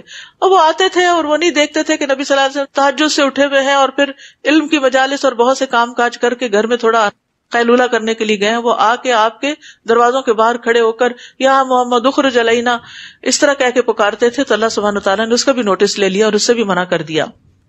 فرمایا یہ انتہائی ناسمجھی کی بات ہے. اگر یہ لوگ صبر کرتے یہاں تک کہ آپ ان کی طرف نکلتے تو یہ ان کے حق میں بہتر تھا، اور اللہ تعالیٰ معاف کرنے والا رحم کرنے والا ہے۔ اے ایمان والو، اگر کوئی فاسق تمہارے پاس کوئی خبر لے کر آئے تو اس کی تحقیق کر لیا کرو، یعنی صرف ون سائیڈڈ بات سن کے کوئی بڑا ایکشن نہیں لینا چاہیے۔ ایسا نہ ہو کہ تم نادانستہ کسی قوم کا نقصان کر بیٹھو، پھر تمہیں اپنے کیے پر نادم ہونا پڑے۔ تو فاسق آدمی جو ہوتا ہے اس کی خبر عام طور پر شک و شبے پر مبنی ہوتی ہے، اس لیے انسان کو اس کو کنفرم کرنا چاہیے۔ اللہ تعالیٰ کے نزدیک یہ بہت عظیم گناہ ہے کہ کوئی ظن و تخمین کی بنا پر کسی انسان کے بارے میں بات کرے، اور اسی طرح ہمارے دین میں ہر سنی سنائی بات کو آگے کرنا بھی منع ہے۔ وَلَا تَقْفُ مَا لَيْسَ لَكَ بِهِ عِلْمٌ إِنَّ السَّمْعَ وَالْبَصَرَ وَالْفُؤَادَ كُلُّ أُولَئِكَ كَانَ عَنْهُ مَسْئُولًا۔ جس بات کی تمہیں خبر نہ ہو اس کے پیچھے مت پڑو، کیونکہ کان، آنکھ، دل ہر ایک سے پوچھ گچھ کی جانے والی ہے۔ رسول اللہ صلی اللہ علیہ وسلم نے یہ بھی فرمایا کسی شخص کے جھوٹا ہونے کے لیے یہی کافی ہے کہ وہ ہر سنی سنائی بات کو آگے بیان کر دے۔ تو جھوٹ بولنا، جھوٹی خبریں پھیلانا یہ بہت بڑا جرم ہے۔ رسول اللہ صلی اللہ علیہ وسلم نے فرمایا میں نے آج رات خواب دیکھا، 2 آدمی میرے پاس آئے، انہوں نے میرے ہاتھ تھام لیے اور وہ مجھے ارض مقدس کی طرف لے گئے۔ وہاں میں دیکھتا ہوں کہ ایک آدمی بیٹھا اور دوسرا کھڑا ہے جس کے ہاتھ میں لوہے کا آنکڑا ہے، جسے وہ بیٹھے ہوئے آدمی کے جبڑے میں داخل کرتا ہے، جس کو چیرتا ہوا اس کی گدی تک اس کے گالوں کو لے جاتا ہے، پھر دوسرے جبڑے کے ساتھ بھی یہی کرتا ہے، پھر اتنے میں پہلا ٹھیک ہو جاتا ہے، پھر اس کو، پھر دوسرے کو۔ میں نے پوچھا یہ کیا ہے؟ انہوں نے کہا یہ وہ شخص ہے جسے آپ نے دیکھا کہ جس کا جبڑا چیرا جا رہا تھا، یہ بڑا جھوٹا آدمی تھا، جھوٹی باتیں کرتا تھا جو اس سے نقل ہو کر تمام دنیا تک پہنچ جاتی تھی۔ اب آپ سوچئے کہ آج کل میڈیا کے ذریعے ایک ایک جھوٹ جو کسی کی ذات کے بارے میں یا کسی خبر کے بارے میں پھیلا دیا جاتا ہے، اس کا انجام کتنا برا ہے۔ اس لیے قیامت کے دن تک اس کے ساتھ یہی معاملہ ہوتا رہے کہ قیامت کے دن تک کون سا عذاب ہے جو بیچ میں دیا جا رہا ہے؟ یہ برزخ کا عذاب ہے یا قبر کا عذاب ہے۔ اور خوب جان لو کہ تم میں اللہ کے رسول موجود ہیں۔ اگر اکثر معاملات میں وہ تمہاری باتیں مان لیا کریں، یعنی ہر سنی سنائی پہ کام شروع کر دیں، تو تم مصیبت میں پڑ جاؤ۔ لیکن اللہ نے تمہیں ایمان کی محبت دی اور اس محبت کو تمہارے دلوں میں سجایا، اور کفر، اناد اور نافرمانی سے نفرت پیدا کر دی۔ ایسے ہی لوگ ہدایت یافتہ ہیں کہ جب دل میں ایمان ہوتا ہے نا، تو پھر اللہ کے بارے میں، رسول کے بارے میں بدگمانی نہیں آتی۔ یہی ایمان کی نشانی ہوتی ہے۔ جس سے محبت ہوتی ہے، جس پر ٹرسٹ ہوتا ہے، پھر اس کی بات بھی سمجھ میں آنے لگتی ہے، اور پھر حق کے راستے پر استقامت اختیار کرنی چاہیے۔ اسی سے انسان کو رشد عطا ہوتی ہے، اور ایمان سے مزین ہونے کی دعا کرنی چاہیے۔ اللہم زیننا بزینت الایمان وجعلنا ھداۃ مہتدین۔ اے اللہ ہمیں ایمان کی زینت سے مزین کر دے، یعنی ہمیں ایمان کے ساتھ خوبصورت بنا دے، بیوٹیفائی کر دے، اور ہمیں ہدایت یافتہ بنا دے۔ اور یہ اللہ کا فضل اور اس کا احسان ہے، اور اللہ سب کچھ جاننے والا، حکمت والا ہے۔ اور اگر مومنوں کے 2 گروہ آپس میں لڑ پڑیں تو ان کے درمیان صلح کرا دو۔ پھر اگر ان میں سے کوئی ایک فریق دوسرے پر زیادتی کرے تو زیادتی کرنے والے سے لڑو، یہاں تک کہ وہ اللہ کے حکم کی طرف لوٹ آئے۔ پھر اگر وہ لوٹ آئے تو ان کے درمیان انصاف سے صلح کرا دو، اور انصاف کیا کرو کیونکہ اللہ انصاف کرنے والوں کو پسند کرتا ہے۔ یہاں صلح کروانے کی بات کی گئی ہے۔ صلح کروانا اللہ تعالیٰ کی پسند کا صدقہ ہے جو کوئی کرے۔ رسول اللہ صلی اللہ علیہ وسلم نے فرمایا کیا میں تمہیں ایسے صدقے کے بارے میں نہ بتاؤں جس کے مصرف کو اللہ تعالیٰ بہت پسند کرتے ہیں؟ تم لوگوں کے درمیان صلح کروا دیا کرو، یہ ایسا صدقہ ہے کہ اللہ تعالیٰ اس کے مصرف کو پسند کرتے ہیں، اس کا کرنا پسند کرتے ہیں۔ انما المؤمنون اخوہ فاصلحوا بین اخویکم واتقوا اللہ لعلکم ترحمون۔ مومن تو سب آپس میں بھائی بھائی ہیں، لہٰذا اپنے بھائیوں کے درمیان صلح کرا دیا کرو، اللہ سے ڈرتے رہو تاکہ تم پر رحم کیا جائے۔ یہاں سے پتہ چلتا ہے کہ دینی بھائی چارہ نسبی بھائی چارے سے زیادہ مضبوط ہے، خون کے رشتوں سے زیادہ مضبوط ہے ایمان کا رشتہ۔ اسی لیے مومنوں کو آپس میں اخوہ کہا گیا ہے۔ ایک اور حدیث میں بھی آتا ہے مومن مومن کا آئینہ ہے، اور مومن مومن کا بھائی ہے۔ اس کے مال کا نقصان ہوتا ہو تو بچاؤ کرتا ہے، اس کی غیر موجودگی میں اس کی عزت کی حفاظت کرتا ہے، یعنی اس کے خلاف کوئی بات کرے تو وہ ڈیفینڈ کرتا ہے۔ یا ایھا الذین آمنوا لا یسخر قوم من قوم عسى ان یکونوا خیرا منہم ولا نساء من نساء عسى ان یکن خیرا منہن۔ اے ایمان والو، تمہارا کوئی گروہ دوسرے گروہ کا مذاق نہ اڑائے، ہو سکتا ہے وہ مذاق اڑانے والوں سے بہتر ہوں یعنی اللہ کی نگاہ میں، اور نہ ہی عورتیں دوسری عورتوں کا مذاق اڑائیں، ہو سکتا ہے کہ وہ ان سے بہتر ہوں، اور ایک دوسرے پر تانا زنی نہ کرو، اور نہ ہی ایک دوسرے کے برے نام رکھو۔ ایمان لانے کے بعد فسق میں نام پیدا کرنا بہت بری بات ہے، اور جو ان باتوں سے باز نہ آئے وہی ظالم ہے۔ تو عام طور پر لوگ کیوں کسی کا مذاق اڑاتے ہیں؟ بعض اوقات انسیکیور ہوتے ہیں دوسروں سے، تو پہلے سے ہی اٹیک کر دیتے ہیں مذاق اڑا کے۔ پھر اسی طرح بعض اوقات لوگ زندگی میں خود ناکام ہوتے ہیں، تو ان کو کسی کو کریٹیسائز یا ریڈیکیول کر کے فائدہ اٹھانا ہوتا ہے۔ اسی طرح لو سیلف اسٹیم ہوتی ہے کچھ لوگوں کی، جس کی وجہ سے وہ ایکسٹریملی جیلس ہوتے ہیں، تو جو بھی کوئی آگے بڑھ رہا ہو وہ ان کا مذاق اڑا کے ان کو لیٹ ڈاؤن کرنے کی کوشش کرتے ہیں۔ کچھ لوگوں کے اندر انفیریورٹی کمپلیکس ہوتا ہے، جس کی وجہ سے وہ دوسروں کا مذاق اڑا کے اپنی احساس کمتری کو ذرا سیٹسفائی کرتے ہیں۔ تو یہاں ہمارے دین نے ہمیں اس سے منع کر دیا کہ کوئی بھی reason who, for any reason, کسی کا مذاق نہیں اڑایا جا سکتا۔ عمرو بن شرحبیل کہتے ہیں اگر میں کسی کو دیکھوں کہ وہ بکری کا دودھ پی رہا ہے اور میں اس پہ ہنسوں، بعض اوقات ایسا ہوتا ہے نا، کوئی شخص ایسا کوئی کام کر رہا ہوتا ہے جو آپ کی نگاہ میں بہت وہ نہیں ہے، تو مجھے ڈر ہے کہ مجھ سے بھی وہ کام ہو جائے گا جو اس نے کیا ہے، تو پھر کوئی اور آپ پہ ہنسے گا۔ اسی طرح کسی کے گرنے پر بھی ہنسنے کی ممانعت ہے۔ بعض اوقات کوئی سلپ ہو جاتا ہے، کوئی گر پڑتا ہے، کوئی ٹھوکر کھا جاتا ہے تو لوگ ہنسنا شروع کر دیتے ہیں، تو اس سے بھی منع کیا گیا۔ حضرت عائشہ کے سامنے ایسے ہی کچھ نوجوان ہنس رہے تھے، آپ نے پوچھا تو کہا فلاں آدمی خیمے کی رسی سے گر گیا تو اس کی آنکھ یا گردن جاتے جاتے بچی ہے۔ تو حضرت عائشہ نے فرمایا مت ہنسو، کیونکہ میں نے رسول اللہ صلی اللہ علیہ وسلم سے سنا ہے، آپ نے فرمایا جس مسلمان کو کوئی کانٹا یا کانٹے سے بڑھ کر کوئی چیز لگ گئی ہو تو اس کے بدلے اس کے لیے ایک درجہ لکھا جاتا ہے اور اس کے ذریعے اس کا گناہ مٹا دیا جاتا ہے۔ یعنی اگر وہ گرا تھا تو اس کے تو درجے بلند ہوئے اور تم اس پہ ہنس رہے ہو۔ اور عموماً انسان دوسرے کو حقیر سمجھ کے اس پہ ہنستا ہے، تو نبی صلی اللہ علیہ وسلم نے فرمایا انسان کے بدترین ہونے کے لیے یہی کافی ہے کہ وہ اپنے مسلمان بھائی کو حقیر سمجھے۔ وَلَا تَلْمِزُوا أَنفُسَكُمْ، دوسروں کو تانا بھی نہیں دینا چاہیے۔ مومن بھائی کو تانا دینا دراصل خود کو تانا دینا ہے، کیونکہ سب مومن ایک جسم کی مانند ہے۔ نبی صلی اللہ علیہ وسلم نے فرمایا مومن تانا دینے والا نہیں ہوتا، کسی کو بدلے کے طور پر بھی تانا نہیں دینا چاہیے، کیونکہ بعض اوقات کوئی آپ کو تانا دیتا نا تو آپ کہتے تم ہو گئے، تم ایسے، اور تمہارے نعوذ باللہ ماں باپ اور فلاں فلاں ایسا، پھر اور ظلم میں آگے بڑھ جاتے ہیں۔ پھر اسی طرح دوسروں کے عیب تلاش نہیں کرنے چاہیے۔ نبی صلی اللہ علیہ وسلم نے فرمایا تم ایک دوسرے سے قطع تعلق ہی نہ کرو، نہ ایک دوسرے سے روگردانی کرو، اور نہ کسی کے عیب تلاش کرو، اور نہ ہی تم میں سے کوئی کسی کی بیع پر بیع کرے، اور اللہ کے بندو بھائی بھائی بن جاؤ۔ نبی صلی اللہ علیہ وسلم نے فرمایا سب سے بڑا سود یہ ہے کہ آدمی ناحق کسی مسلمان کی عزت سے کھیلے۔ پھر فرمایا اے ایمان والو بہت گمان کرنے سے پرہیز کرو، کیونکہ بعض گمان گناہ ہوتے ہیں۔ کسی کی عیب جوئی نہ کرو، اور نہ ہی تم میں سے کوئی کسی دوسرے کی غیبت کرے۔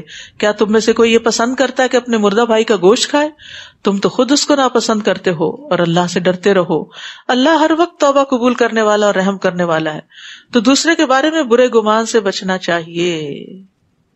بعض اوقات کوئی ہمیں نصیحت کرتا ہے نا تو ہم اس کے بارے میں برا گمان شروع کرتے تھے، یہ اس وجہ سے مجھے کہہ رہا ہوگا، تو یہ بھی بدگمانی ہے، آپ کو کیا پتا کہ کیوں کہہ رہا ہے۔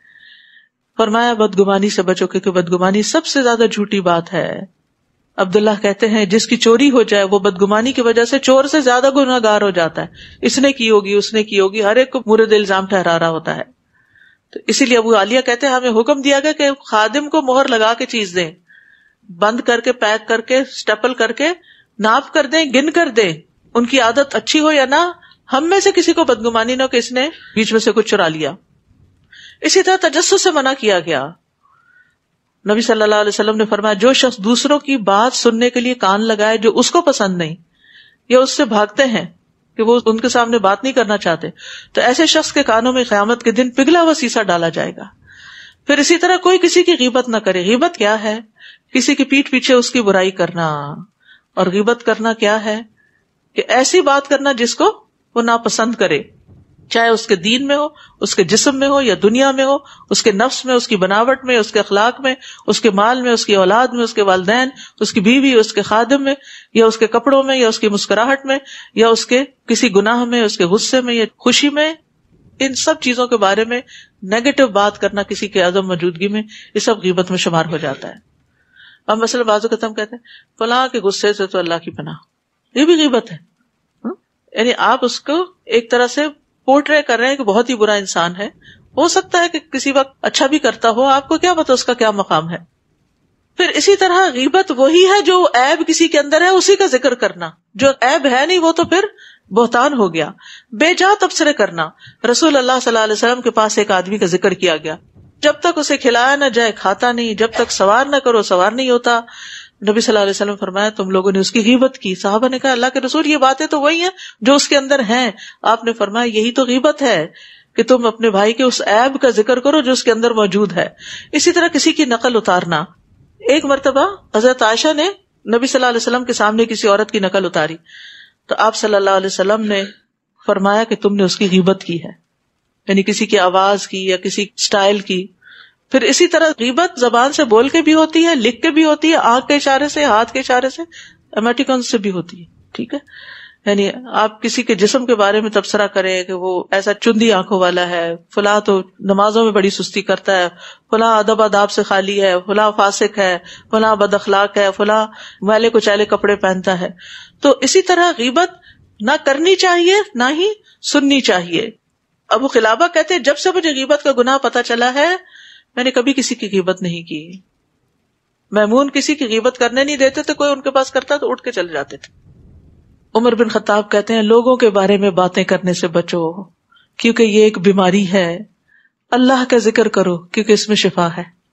لوگوں کی باتیں نہ کرو, اس میں کوئی نہ کوئی غیبت ہو جائے گی, لیکن اللہ کا ذکر کرو گے تو تمہارے دل ٹھنڈے رہیں گے.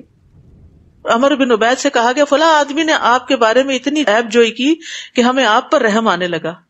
تو انہوں نے کہا اس سے بچو اور اس پر رحم کھاؤ, یعنی اس کو باتیں کرنے کا موقع نہ دو.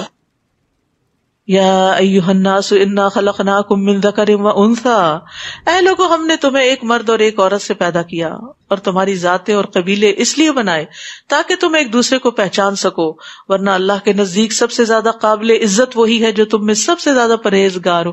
یہ اوپر والی ساری اخلاقی برائیوں سے بچتا ہو تو وہ متقی ہوگا. بلا شبہ اللہ سب کچھ جاننے والا اور باخبر ہے. تو یہ ذات پات کے جو قصے ہیں نا اور قبیلوں اور کنبوں کی وجہ سے فخر جتانا یہ بھی ناپسندیدہ ہے. عزت کسی خاص قبیلے یا کلان سے ہونے کی وجہ سے نہیں ہوتی, عزت ہوتی ہے اللہ کے ہاں تقویٰ کی وجہ سے.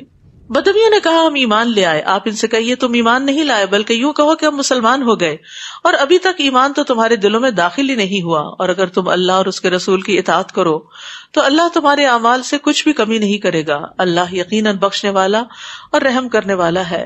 حقیقی مومن تو وہ لوگ ہیں جو اللہ اور اس کے رسول پر ایمان لائے, پھر شک میں نہیں پڑے اور اپنے مالوں اور جانوں سے اللہ کی راہ میں جہاد کیا, یہی سچے مسلمان ہیں.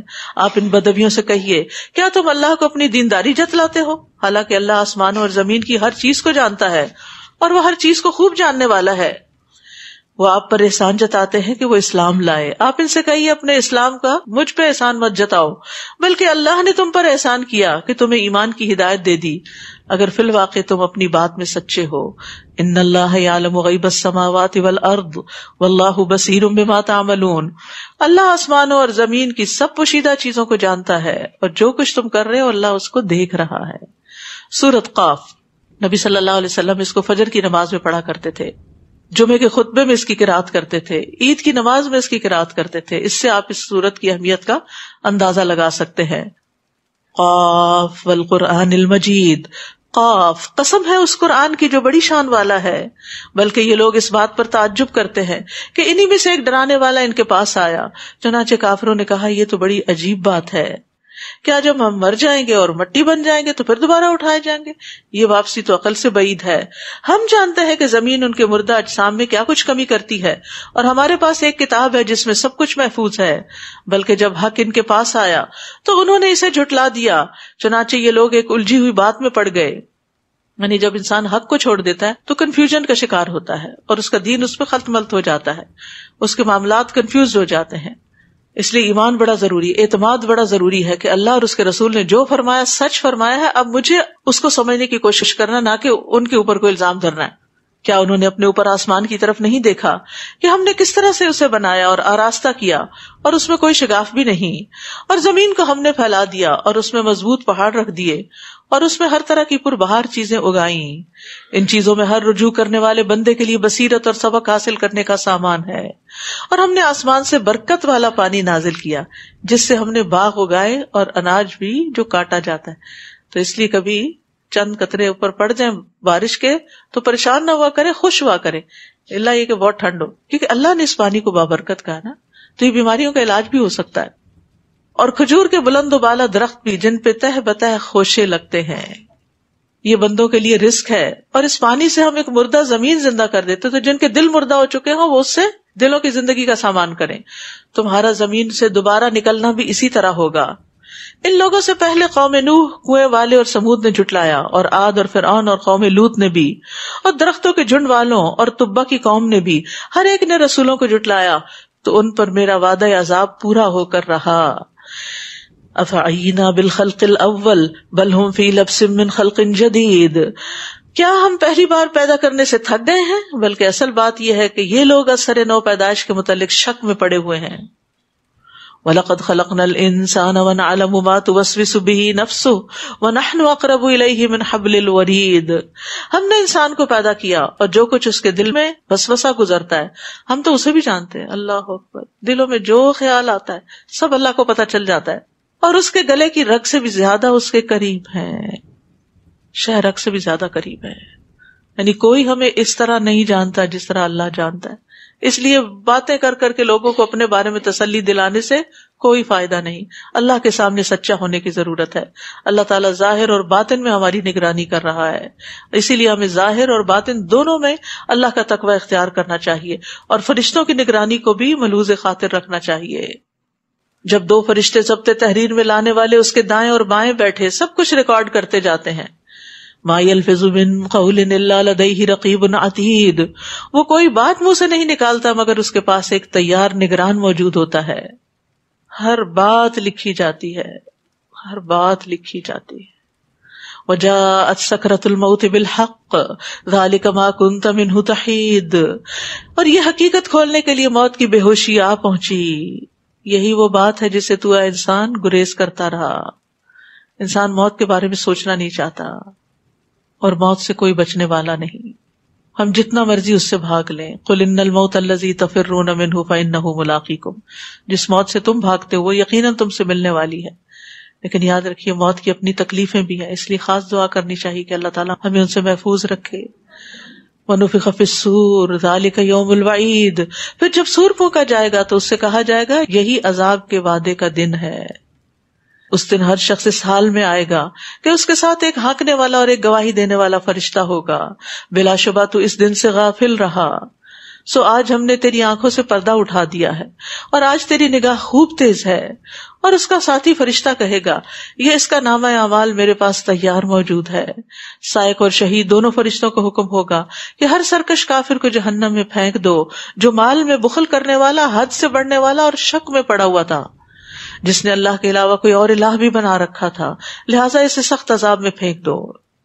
اب آپ دیکھیے، شرک اور شک کے علاوہ حد سے بڑھنا اور مال میں بخل کرنا، یہ سب چیزیں جہنم میں لے جانے والی ہیں، اللہ ہمیں ان سے بچائے۔ اور اس کا ساتھی عرض کرے گا ہمارے رب، میں نے اسے سرکش نہیں بنایا تھا بلکہ یہ خود دور تک گمراہی میں پڑا ہوا تھا۔ اللہ تعالیٰ فرمائے گا میرے ہاں جھگڑا مت کرو، میں تمہیں پہلے ہی اس وعید کی خبر دے چکا تھا، میرے ہاں بات بدلی نہیں جا سکتی، اور میں اپنے بندوں کے لیے ظالم بھی نہیں۔ یوم نقول لجہنم هل امتلأت وتقول هل من مزید، اس دن ہم جہنم سے پوچھیں گے کیا تو بھر گئی؟ وہ کہے گی کیا کچھ اور بھی ہے؟ استغفر اللہ، استغفر اللہ، یعنی اس کثرت سے لوگوں کو اس میں پھینکا جائے گا، اللہ ہمیں اس سے بچا لے۔ اور جنت کو پرہیزگاروں کے قریب کر دیا جائے گا، وہ کچھ دور نہ ہوگی، کہا جائے گا یہ ہے جس کا تم سے وعدہ کیا جاتا تھا، ہر رجوع کرنے والے اور حفاظت کرنے والے کے لیے ہے، اواب حفیظ۔ اواب کہتے ہیں اس شخص کو جو نافرمانیاں چھوڑ کے اللہ کی طرف رجوع کر لے، جو گناہ میں پڑ جاتا ہے لیکن پھر وہ واپس آ جاتا ہے۔ رجع کا مطلب ہوتا ہے لوٹ آنا۔ اور اواب ابن عباس کہتے ہیں وہ ہے جو تسبیح پڑھتا ہے. یہ اللہ کے اس قول سے لیا گیا ہے, یا جبال اوبی معہ والطیر, اے پہاڑوں اس کے ساتھ تسبیح کو دہراؤ اور پرندے بھی. اسی طرح کہا گیا کہ اواب وہ ہے جو تنہائیوں میں اللہ تعالیٰ کا ذکر کرنے والا, اکیلے میں اللہ کو یاد کرے اور پھر اپنے گناہوں کو یاد کر کے اللہ سے توبہ استغفار کرے. عبید کہتے ہیں اواب وہ بندہ ہے جو جب کسی مجلس میں بیٹھتا ہے تو اس میں اللہ سے استغفار کرتا رہتا ہے. اسی طرح اواب وہ ہے جو مجلس سے اٹھتے ہوئے کہتا ہے سبحان اللہ و بحمدہ اللہم انی استغفرک مما اصبت فی مجلسی ھذا, یا وہ خاتمہ مجلس کی دعا ہے جو پاک ہے اللہ اپنی حمد کے ساتھ, ہے اللہ میں تجھ سے اپنے ان گناہوں کی معافی مانگتا ہوں جو میں نے اپنی اس مجلس میں کیے. اور اواب سے اوابین کی نماز بھی ہے. رسول اللہ صلی اللہ علیہ وسلم نے فرمایا اواب کے سوا کوئی چاشت کی نماز کی حفاظت نہیں کرتا, اور یہ اوابین کی نماز ہے.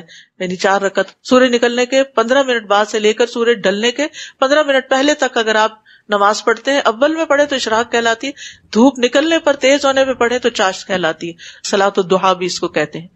تو جو اوابین ہوتے ہیں وہ اس نماز صلاۃ الاوابین کی ہی حفاظت کرتے ہیں.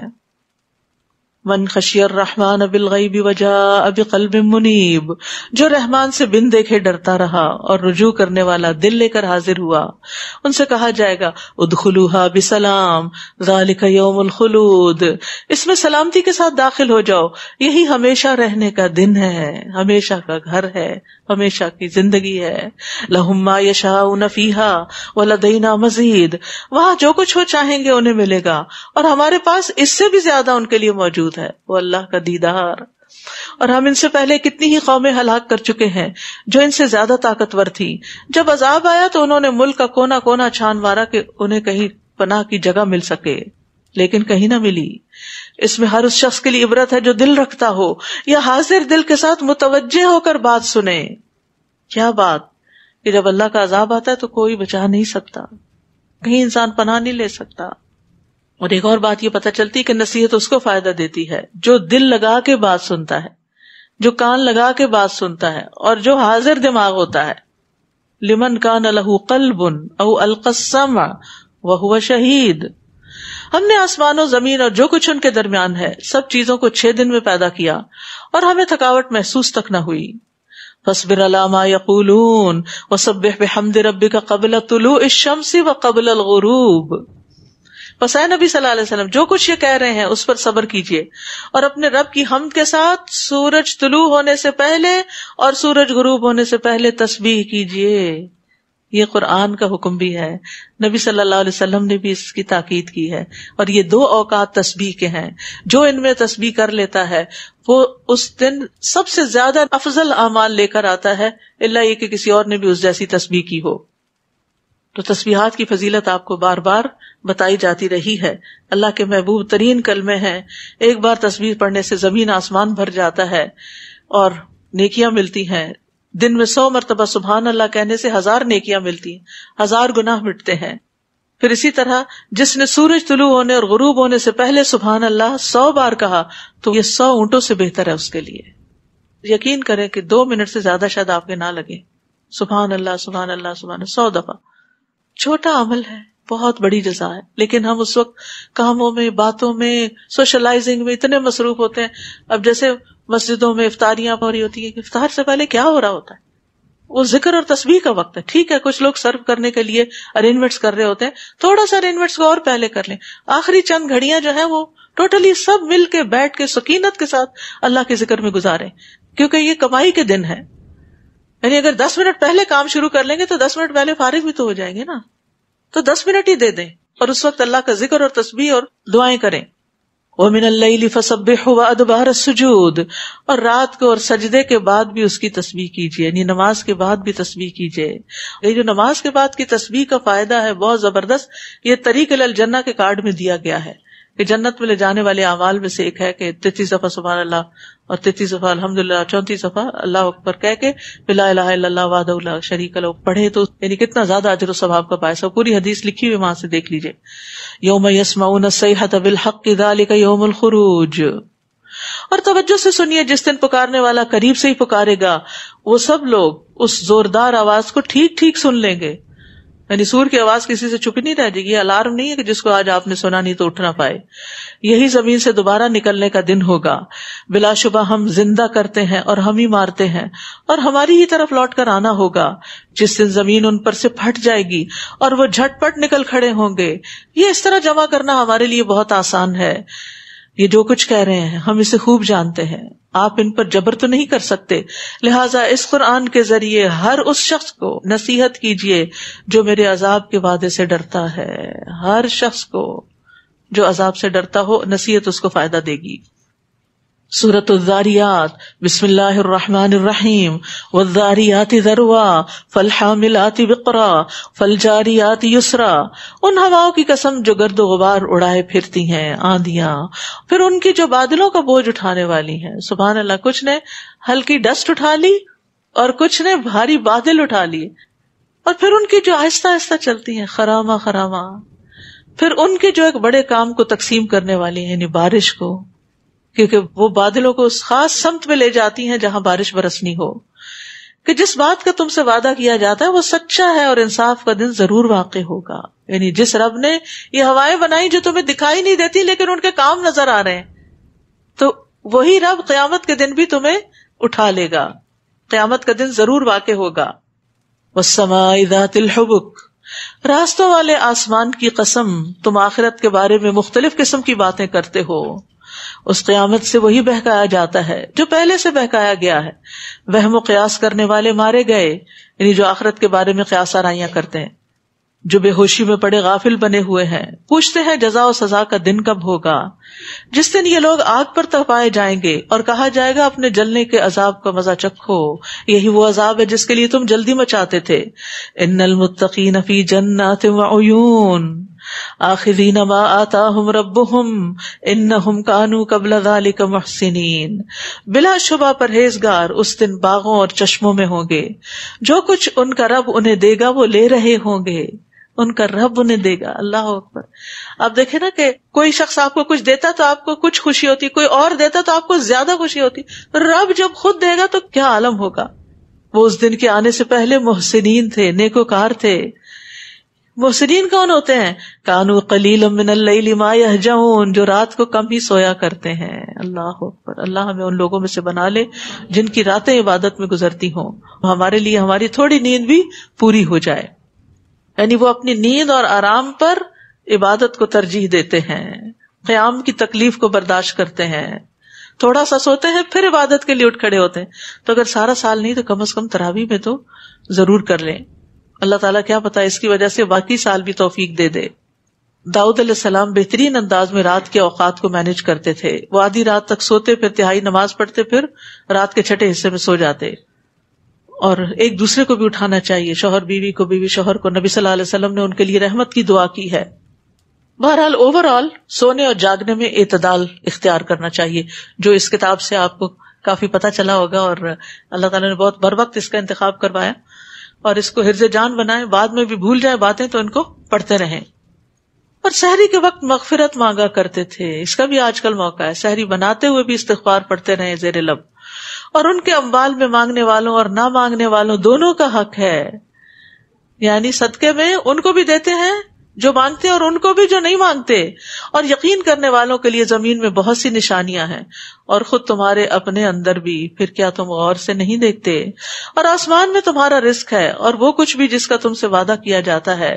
بس آسمان اور زمین کے رب کی قسم، یہ بات ایسے ہی ہے ایک حقیقت جیسے تمہارا بولنا ایک حقیقت ہے. یعنی قیامت کا آنا بھی اتنا ہی سچا ہے اور پھر رزق بھی مقرر ہو چکا ہے. هل اتاک حدیث ضیف ابراہیم المکرمین. اے نبی صلی اللہ علیہ وسلم، کیا آپ کے پاس ابراہیم کے معزز مہمانوں کی بات بھی پہنچی؟ جب وہ ابراہیم کے پاس آئے اور کہا آپ کو سلام ہے تو انہوں نے سلام کا جواب دیا اور خیال کیا کچھ اجنبی سے لوگ ہیں. پھر وہ چپکے سے اپنے گھر والوں کے پاس گئے اور ایک موٹا تازہ بھنا ہوا بچڑا لے آئے. یہاں یہ چپکے سے کیوں کہا گیا؟ پوچھنے کی نہیں ضرورت اور مہمان کو جتلانے کی بھی ضرورت نہیں اور بتانے کی بھی نہیں. خاموشی سے ہی سروس دیجیے، کیونکہ بعض اوقات مہمان کے سامنے یہ اتنی آوازیں بلند ہونے لگتی ہیں لوگوں کی، یہ لے آؤ وہ لے آؤ، وہ اوور ویلڈ ہو جاتا ہے اور پریشان ہو جاتا ہے اور وہ پھر صحیح سے کھا بھی نہیں سکتا. تو مہمان کو سنائے بغیر سامان ضیافت لانا چاہیے. آرام سے سکون کے ساتھ. اور یہ مہمان کے اکرام کا حصہ ہے، کیونکہ مہمان کو اگر پتہ چل جائے کہ کیا کیا پردے کے پیچھے ہو رہا ہے تو یہ پھر مہمان کے لیے بڑی گراں بات ہوتی ہے اور اس کو شرم آنے لگتی ہے. اور بعض اوقات یہ کہا جاتا کہ آپ یہیں بیٹھے میں آپ کے لیے کچھ لے کے آتی ہوں. تو ابراہیم علیہ السلام نے یہ بھی نہیں کہا. ٹھیک ہے، یعنی کوئی بھی ایسی بات نہ کی جائے جس میں مہمان کو شرمندگی محسوس ہو. بس سمپل سا فارمولہ ہے. اور اسے ان کے سامنے پیش کیا اور پوچھا تم کھاتے کیوں نہیں؟ پھر اپنے دل میں ان سے خوف محسوس کیا. وہ کہنے لگے ڈرو نہیں. پھر انہوں نے ابراہیم کو ایک علم والے لڑکے کی خوشخبری دی. پھر اس کی بیوی بھی چلاتی ہوئی آگے بڑھی. اس نے اپنا منہ پیٹا اور کہنے لگی ایک تو بڑھیا دوسرے بانج. قالوا كذلك قال ربك انه هو الحکیم العلیم. وہ کہنے لگے تمہارے رب نے یوں ہی فرمایا ہے، بلا شبہ وہ بڑا حکمت والا سب کچھ جاننے والا ہے. اللہ ہمیں بھی علم اور حکمت عطا فرمائے. وآخر دعوانا ان الحمد للہ رب العالمین. سبحانک اللہم وبحمدک اشہد ان لا الہ الا انت استغفرک واتوب الیک. السلام علیکم ورحمۃ اللہ وبرکاتہ.